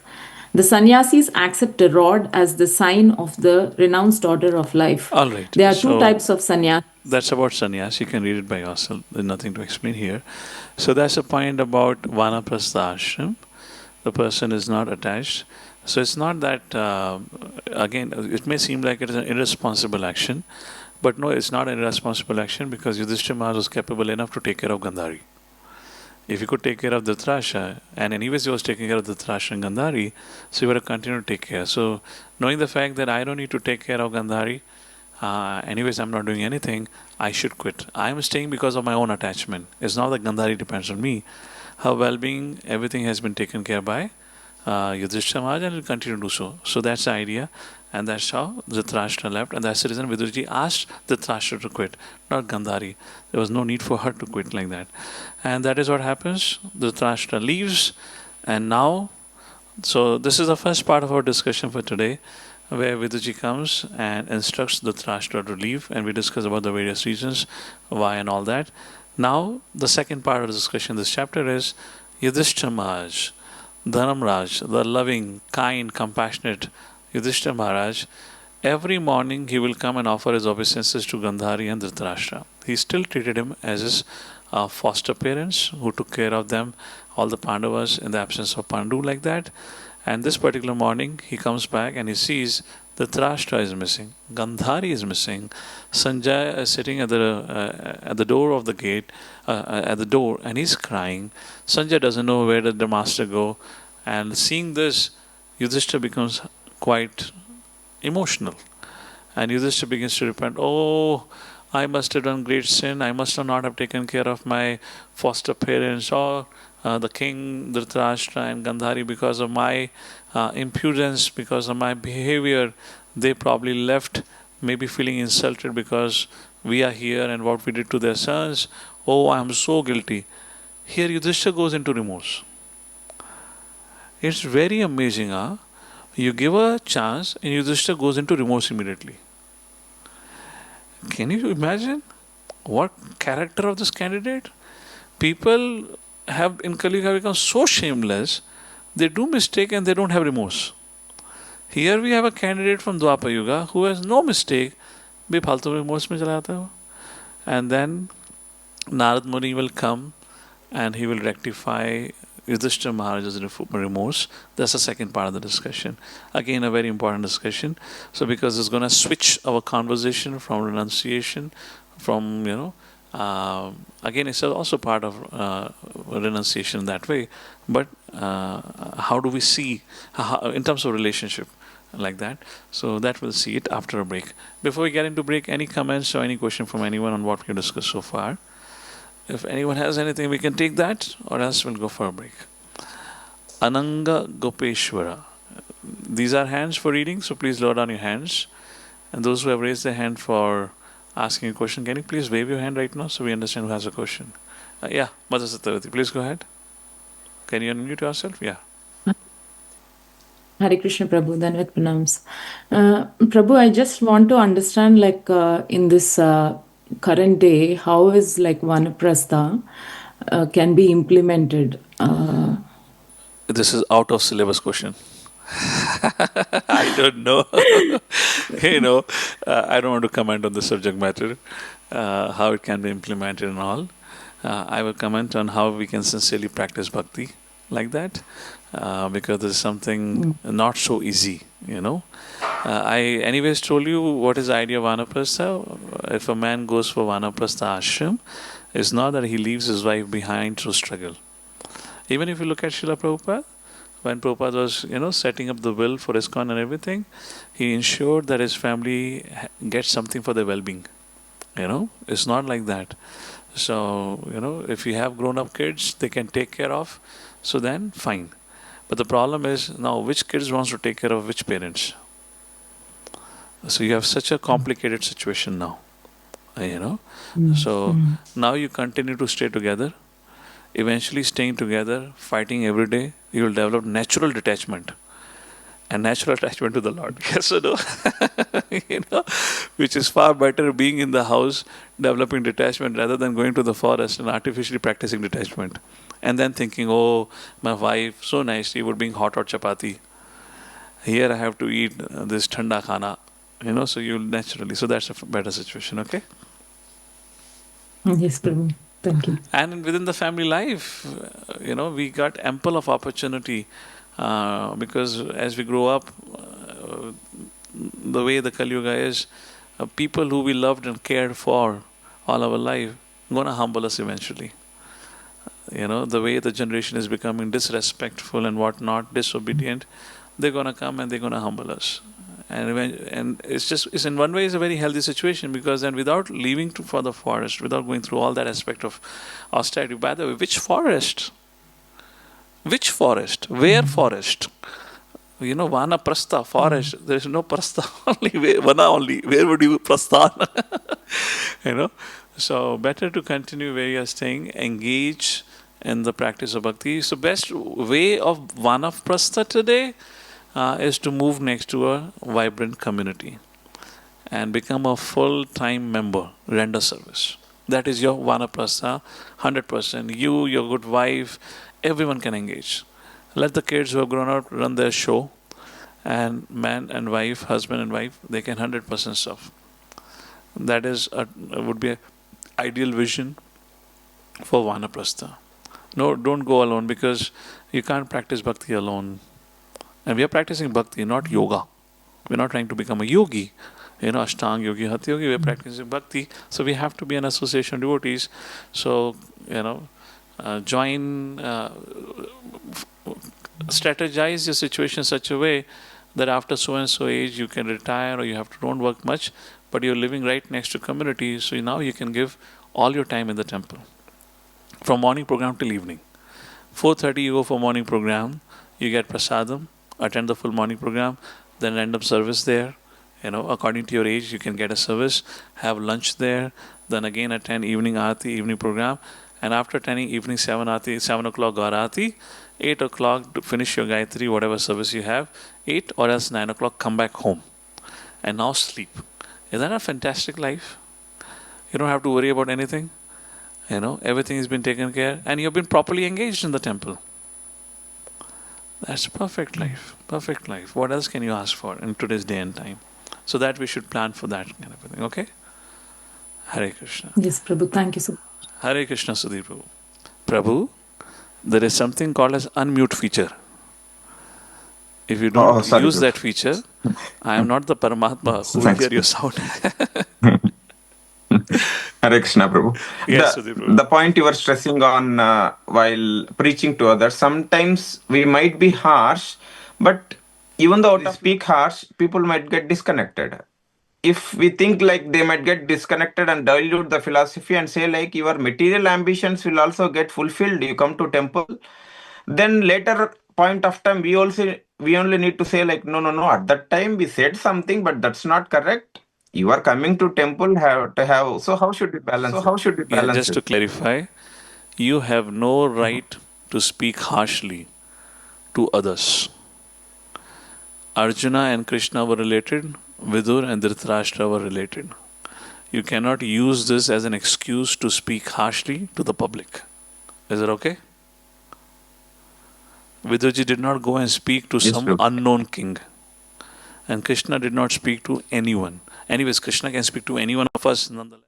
So we as a preacher have no right to go and speak harshly to anyone because I am being sadhu, I am being truthful. Neither they're going to accept it. Okay? Yes, bro. I believe I've already spoken about, I don't know if I had a seminar on Vaishnava relationship here. No. London I did that, right? Yeah, London I spoke about that. Okay.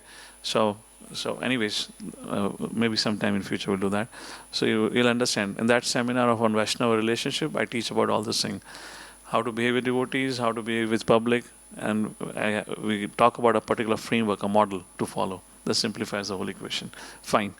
Okay? Thank you, bro. So Thank you, bro. I hope that answers Sudhir Prabhu. So let's take a break because we have had heard enough on renunciation. We deserve a break and then come back for the second dosage in the chapter. So,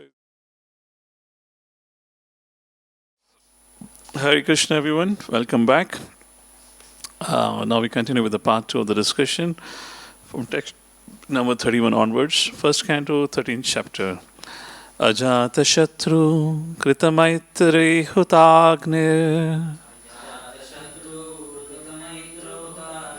Vipran Natva Tilago Bhumi Rukme Graham Pravishto Guru Vandanaya Nacha Pashat Pitaro Saubalim Cha Nacha Pashyat did not see Pitaro, Dhritarashtra, Subalim, the daughter of Subala, Gandhari. Maharaj Yudhishthir, who is Ajata Shatru, whose enemies were never born, performed his Maitra Hutagnir, performed his daily morning duties by praying, offering fire sacrifice to sun god, and offering obeisances, grains, cows, land, and gold to Brahmanas. He then entered the palace to pay respects to the elderly. However, he could not find his uncles or aunts, the daughter of King Subala. Very important purport. Purport talks about the duties of an householder. Maharaj Yudhishthira was the most pious king because he personally practiced daily the pious duties for the householders. The householders are required to rise early in the morning. After bathing, they should offer respects to the deities at home by prayers, by offering fuel in the sacred fire, by giving the brahmanas in charity land, cows, grains, gold, etc., and last offering to the elderly members due respects and obeisances. One who is not prepared to practice injunctions prescribed in the Shastra cannot be a good man simply by bookish knowledge.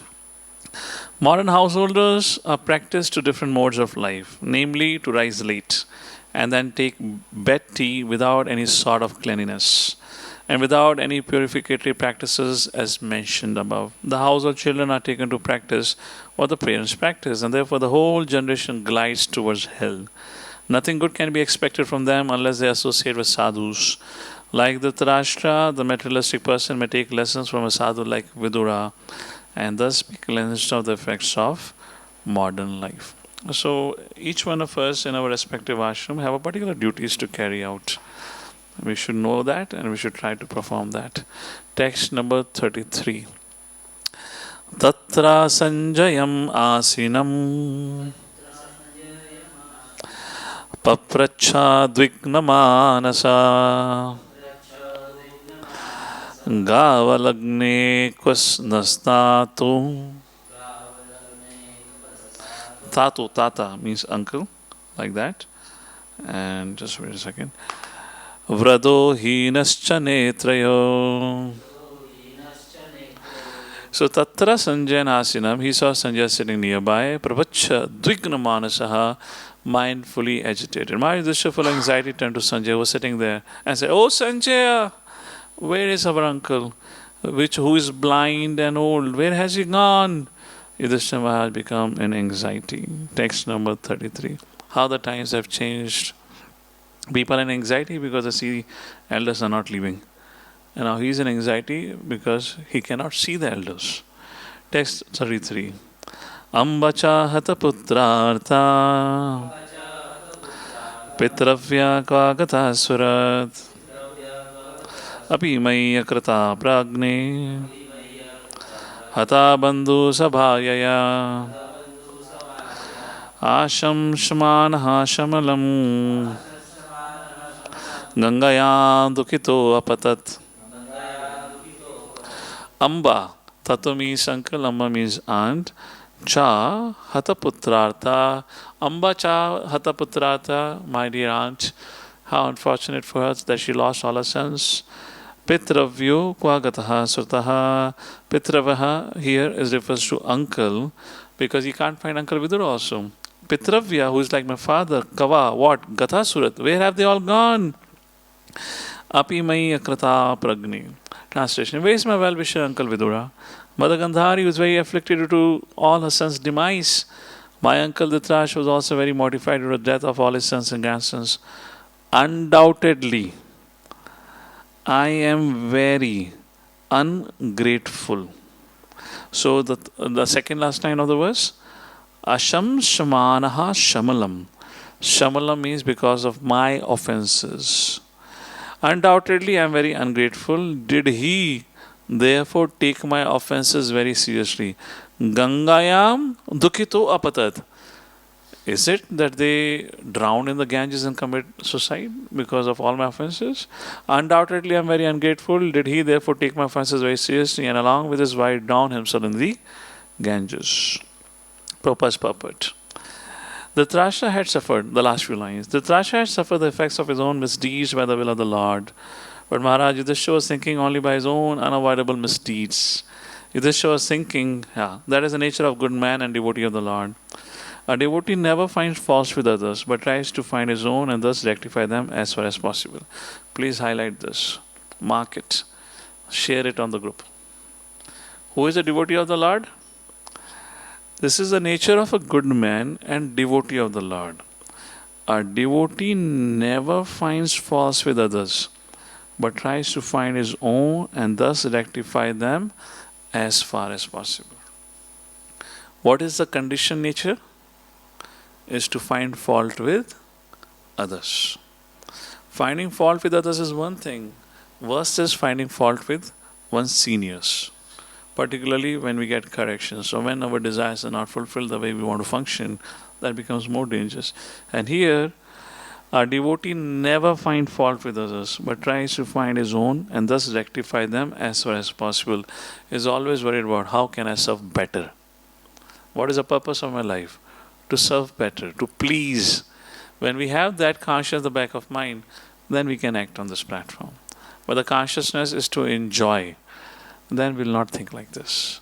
Because our enjoyment comes in just defending ourselves. I cannot be proven wrong. I cannot be corrected. Because if I'm corrected, what will people think about me? That I made a mistake? What is this question of what people think about you made a mistake or not? In the devotee community, the people don't think about what mistake you made. People think more when you keep making mistake and keep defending it. And that is a worst conduct than to think, oh, what will people think? What will devotee think if I make a mistake or if they get to know I made a mistake? Nobody is bothered about it because everyone knows, you're faulty. Are you not full of faults to think that devotee don't know you're full of faults? Problem is when devotees begin to wonder and ponder is when you continue making mistakes and you defend it again and again. That is, and this is what happens in the outside world. So think about it in the outside world. Did ever anyone came and told you are full of faults? Outside world, people come and tell you are best. You can become the best. You are at this. You do this, you'll become the better version. It's always about, there is never self-reflection on, I have faults. Before becoming a devotee or before taking education, did we ever heard about Kam, Krodh, Lobh, Moha, Mad, Matsarya? Our beginning in Krishna consciousness starts from the point that we are faulty. After coming in Krishna consciousness, knowing very well you're faulty, now you're defending your faults. What an irony and foolishness. Yes or no? Now among the fools outside who do not recognize that they are fault, there you're defending your faults. Makes sense because there nobody wants to show their weakness. Who here does not know your weakness? Do you think people think you are away beyond the 6 anarthas? Kama, Krodh, Lobh, Moha, Mad, Matsarya. Does people don't know about that? Everyone knows about it. So what are you trying to defend and protect? You see how much material consciousness comes into play? What is our level of learning and understanding? We are still acting as we would act outside in the world. Karmi consciousness. Oh, no, my faults. It cannot be. I cannot allow. I cannot agree that I have made a mistake. What mistake? You're full of mistakes. You have some service just because of the kindness of the seniors who engaged you despite your mistakes. So this whole karmi kindness takes a lot of time. It takes a lot of time. As Prabhupada says, it takes some intelligence to understand what's happening. So like that. So here, Yudhishthira Maharaj, a devotee never finds fault with others, but tries to find his own and thus rectify them as far as possible. Somehow, we don't remember such good instructions, but we remember other instructions. How many of you agree? We remember, the esoteric, the most confidential details of the past times and the complex subject matter. We may remember Kamsa's, 4 lifetimes before, who was he? What can't he did? And we'll be so happy quoting in, I know this. But we will not remember the simple statement. A devotee never finds fault with others, but tries to find his own and thus rectify them as far as possible. Why? Mind says, well, this is not important for me. We just don't pay attention to it. So this is how it functions. Text number 34. Now Yudhishthira Maharaj expresses his gratitude. Can you imagine Yudhishthira is expressing gratitude for Dhritarashtra? And he's saying he took care of us. Yes, he sent him to the forest and made sure the Pandavas remain in the forest. This is what care he took. And he's expressing his gratitude. When my father Pandu fell down and we were all small children, these 2 uncles gave us protection from all kinds of calamities, Vidur and Dhritarashtra. They were always a good well-wisher. Alas, where have they gone now? Text number 35, Sutta. I'll be a little quick now, there are 60 verses. Text number 35. Sutta Goswami said, because of compassion, mental agitation, Sanjay not having seen his own master, Dhritarashtra was aggrieved and could not properly reply to Yudhishthira Maharaj. Okay, why Yudhishthira Maharaj was so kind to Dhritarashtra? Prabhupada writes in the purport. Yudhishthira was kind towards Dhritarashtra because in the game of the battle of Kurukshetra, King Dhritarashtra had lost everything, man and money. At last, the king and queen had to leave home in utter frustration. He studied the situation in his own way because he did not know that the inner vision of Dhritarashtra has been awakened by Vidura, and that therefore he had left home in an enthusiastic cheerfulness for a better life after departure from the dark well of home. Unless one is convinced of a better life after renunciation of the present life. So again, a golden statement.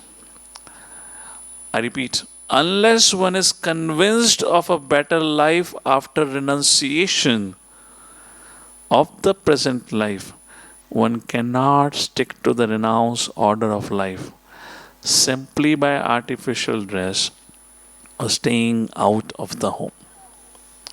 So I was making the point in the morning in a class.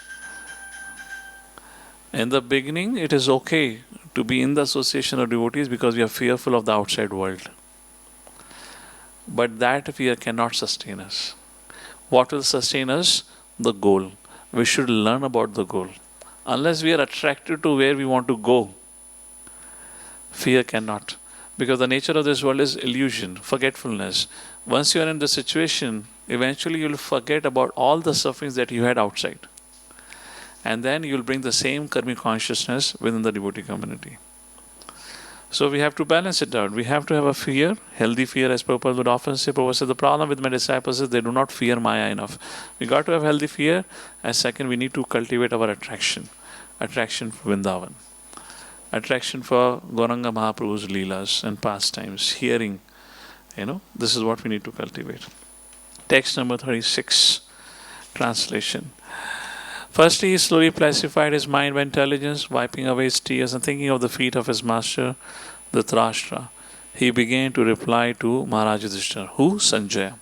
And then Sanjaya said, Sanjaya Vacha. We'll recite together. Naham Veda Vaivasitam Pitrurva Kulanandana Gandharyava Mahabhahu Mushitosmi Mahatma Bhi. Sanjay said, my dear descendant of the Kuru dynasty, Vamsha, I have no information of the determination of your two uncles and the aunt. O king, I have been cheated by those great souls. Another golden puppet. Prabhupada calls it as transcendental fraud. Puppet. The great souls cheat others may be astonishing to know, but it is a fact that great souls cheat others for a great cause. It is said Lord Krishna also advised this to tell a lie before Dronacharya. It was also for a great cause. The Lord wanted it, and therefore it was a great cause. Satisfaction of the Lord is a criterion of one who is bona fide, and the highest perfection of life is to satisfy the Lord by one's occupation and duty. Reading the last few verses, last few lines. Sanatana Goswami also cheated the keeper of the prison house while going away to see Sri Chaitanya Mahaprabhu. And similarly, Raghunath Das Goswami also cheated his priest and left home for good to satisfy the Lord. To satisfy the Lord, anything is good, for it is in relationship with the absolute truth. We also had the same opportunity to cheat the family members and leave home to engage in the service of Srimad Bhagavatam. Such cheating was necessary for a great cause. And there is no loss for any party in such transcendental fraud. What a high class puppet. In such transcendental fraud. Why? The one who left, he would have a high destination, he would have success, and the people who he left, because of this devotee's bhakti, they'll also gain a better destination. Now, Sanjay said, I have been cheated. Text number 38. Together. Atha jagama bhagavan narada sahatumburu pratyuthaya bhivadaya sanujo abhyarchayan munim. Narada sahatumburu. So, Narayan, Narad Muni padharte hain. While Sanjay was thus speaking, Srinada, the powerful devotee of the Lord, appeared on the scene carrying his tumburu. Maharaj Yudhishthira and his brothers received him properly by getting up from the seats and offering obeisances. So, if you notice here in the verse, Narad Muni has been addressed as Atha Jagama Bhagavan Narada. Bhagavan Narada. In Bhagavad Gita, you read about Sri Bhagavan Vacha, and their purpose says, as they had called Krishna as the Bhagavan, because Krishna is Bhagavan. How you enter Bhagavatam. Now Narad Muni has been called as Bhagavan Narada. So first paragraph of the purport, Prabhupada explains that. says the great devotees of the Lord are non-different from the Lord, so they are also addressed as Bhagwan because they are so dear to the Lord. Text number 39. So Yudhishthira Maharaj, what he does whenever sadhu comes, he asks questions. So he'll ask questions. Yudhishthira will say, Yudhishthira Naham Veda Gatim Pitru Bhagwan Kvagata Vitaha Ambava Hatputra Kvagata Cha Tapaswini. Maharaj will say, oh, great personality, I do not know where my two uncles have gone, nor can I find my ascetic aunt who is grief-stricken by the loss of all her sons. Text number 40. Karandhara Ivapari Bhagwan Paradashakaha Atha Bhavase Bhagwan Narada Muni Sattamaha. Hey Narada, you're the best of the sages. Karandhara Ivapare. Just like the captain steers the sheep, similarly Bhagwan Paradashakaha. Similarly, Bhagwan shows us direction. Atha bhasase Bhagwan, you are that person to us. Hey Nadmani, you're the best of the devotees. Please show me the direction. Tell me where is my uncle. Tell me where is my aunt so that I can bring them back. You're like a captain of a ship in a great ocean. You can direct us to our destination. Thus addressed the godly personality of Devashina, the greatest of the philosopher devotees, began to speak. Very nice purport. The middle of the purport. Unless one has become a sufficiently learned philosopher by hearing the Vedanta philosophy from a bona fide spiritual master. Vedanta philosophy means Bhagavatam. One cannot be a learned philosopher devotee. The process is hearing, not reading. Please note down. How? By hearing, not by reading. One must be very faithful, learned, and renounced. Otherwise, one cannot be a pure devotee. Okay, text number 41. Okay, let's read text number 41, then I'll make a point here. Narada Vacha Ma Kanchan Suchorajan Yad Ishwara Vasham Jagat Lokasapala Yasyeme Vahanti Balam Ishituhu Sa Samyunakti Bhutani Sa Eva Vyunakti Cha. So before we get into the verse, just a little bit reflect upon what's happening with Yudhishthira Maharaj. And yeah, we're coming closer to the conversation also. So I don't know if I should really get into the conversation. So, Yudhishthira Maharaj is grief-stricken, yes? He is lamenting. He's saying, oh, where is my uncle have gone? Where is my aunt have gone? How ungrateful I am. I couldn't serve them properly, or because of my offenses, they all have left. And he's thinking they must have left in utter frustration. This is what Yudhishthira is thinking. Because of my offenses, because I could not serve them properly. And why utter frustration? Anyways, I was responsible for the death of their sons. So how frustrated and disturbed they would have become that they decided to leave the kingdom. Now, what is the problem if they left the kingdom? Why Yudhishthira is talking like this? Because he is thinking, I was able to take care of them. Now, who will take care of them when they are not in the kingdom? You getting the point?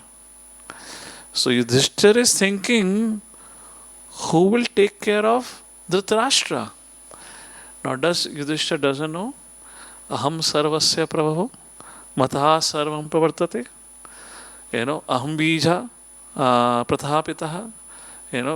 Krishna says so many things in Bhagavad Gita. Does Yudhishthira does not know who is the maintainer? Bhoktanam, what is that? Bhoktaram yagatapasam sarva loka maheshwaram suhridam sarva bhutanam gyantva mam shanti michati. Does Yudhishthira Maharaj, even after all this, he doesn't know it is Krishna who is the maintainer, controller, proprietor, and the best friend? So how can Yudhishthira speak like this? Where is a question of Yudhishthira raising a question? Now what is he asking Narad? Please tell me where they have gone. Why? Is he going to send some prasadam daily? If I know their destination, at least Narad I'll ensure that I send them hot chapatis every day. I mean, if he wants to do even that much, he still wants to be a protector for them, na? So how now Yudhishthira Maharaj, Dharmaraj, the great personality who have never spoken a lie, he's talking like a conditioned being. who seems to have forgotten the basic fundamental truth. Bhoktaram yagatapasam sarva loka mahishwaram. Suhidam sarva bhutanam. I am the benefactor, well-wisher of all. It is Krishna who is protecting everyone. So Yudhishthira is thinking that I was able to protect, and without my protection, how would they survive? Any thoughts? I'm planning not to get into 41st verse because only 10 minutes remaining. So why don't we a little bit discuss and introspect? Why to unnecessarily rush through? Any thoughts, any reflection? What's happening with Yudhishthira Maharaj? Because of distress, he has lost composure. Composure. Anything else? He is getting affected by bodily attachment due to loss of intelligence. You so much sound like Krishna speaking. Dhyayato Vishyan Pumsa. Ravindra Prabhu. He's lost his good intelligence because of bodily attachment. Okay, good one. Failure to serve. Failure to serve. So, long story short, this is what happens when you get into lamentation. Lamentation is a function of mode of ignorance. Lamentation is a function of mode of ignorance. And why lamentation? This is what happens when you become emotional. From rational to emotional. It's very easy to get into mode of ignorance. And now Yudhishthira has a great personality. Now there is an emotional connect here. And now these emotions are getting disturbed. And because of this emotional thing, he has lost his rationality. What Nath Muni gonna speak? Nath Muni gonna come back and speak about the 5 subject matters only. You're not the body, Krishna is the Supreme Personality of Godhead. He's gonna come back and remind the same thing what Krishna does with Arjuna. That's it. This is what Nath Muni gonna talk about. You know? So, and this is the reason in the Shastras, in Vedic culture, the women who have this, who by design have motherly nature, they are not encouraged for the leadership roles. Because they have this motherly nature, which means emotional side, then it can disturb their decision-making ability. A man is supposed to be trained up in rationality. How many of you would agree for a man to cry is not a common sight? At least in our culture, we don't see that. You would not have never seen your father crying. How many of you have seen your mother cry? Raise your hand. Raise both your hands if you have seen multiple times mother cry. Haath khada karo dono. Confidently if you agree with that. Yes or no? Not even once father cry. I'm not talking of today's generation. Man, woman equal. Really equal. It's a very pathetic situation. But never. So they were trained up in cultivating, and that is what the female side would balance off the weakness of the men, lack of emotion, and the men would balance off the weakness of women, lack of rationality. And that would be the balance system. That is how it will function. So Yudhishthira Maharaj have got carried away with emotion, and because of that he has forgotten who is even nourishing him, who is even taking care of him. The one who is taking care of Yudhishthira is the one who is capable of taking care of Dhritarashtra, Vidura, and our Gandhari. And by the way, can you imagine Vidurji have just lived in the forest for 30 years and come back? He is a trained forest dweller. He knows very well how to take care of himself in the forest. And Dhritarashtra and Gandhari have gone with Vidur. So now, will not Vidurji able to take care? He is not even able to see that Vidurji can take care. He is thinking from Ishwar Bhav. That is Kshatriya Dharma. Ishwar Bhav. Mere bina unka kaun kya karega? And that is how Yudhishthira has got a little bit up in ignorance. And now how do you come out of this? You cannot come out. Now Yudhishthira is saying, uncle, auntie kahan chale gaye? Sanjay keh raha hai, mere se dhoka ho gaya hai. Both the people are on the same level. Can you imagine a perfect scene? Sanjay is crashed onto the gate. He's crying, oh, my master left me, he cheated me. And Yudhishthira said, they left me also. And both of them cry, bang head against the wall. Nothing can happen. Can you imagine both of them are ignorance? Can they sort out anything? No wonder Nadmuni came. No wonder Nadmuni came. Because this problem could not have been sorted out. Nadmuni came. Now why would Nadmuni would have come? That's also interesting. You can't trust Yudhishthira. पता लगा वो जंगल चला जाता. Out of lamentation. What will I do without my uncle and I am leaving? Anyways, he always wanted to leave only. I'm not saying Bhagavatam says so. I'm just making a joke here. I'm making a point. Nadhuni had to enter the scene. And Nadhuni came like this. I mean, this must be something very important. Even that Nadhuni will come, na? Why would Nadhuni walking like this? Like this. So such a crucial thing was there. Nadhuni came. So yeah. So good quality, unlike Duryodhan, Yudhishthira had was Yudhishthira could ask question and can follow the guidance. Duryodhan had neither of it. Neither he could ask intelligent questions nor follow the guidance. Alright, so I'll pause here. So text number 41 onwards, remaining verses will... next week you have exam. Dun-dun-dun. Exam season begins next week. For the next 2-3 weeks, you will have exam mania. After good vacations of Janmashtami and Radhashtami. So, we'll catch up after all your exams are done.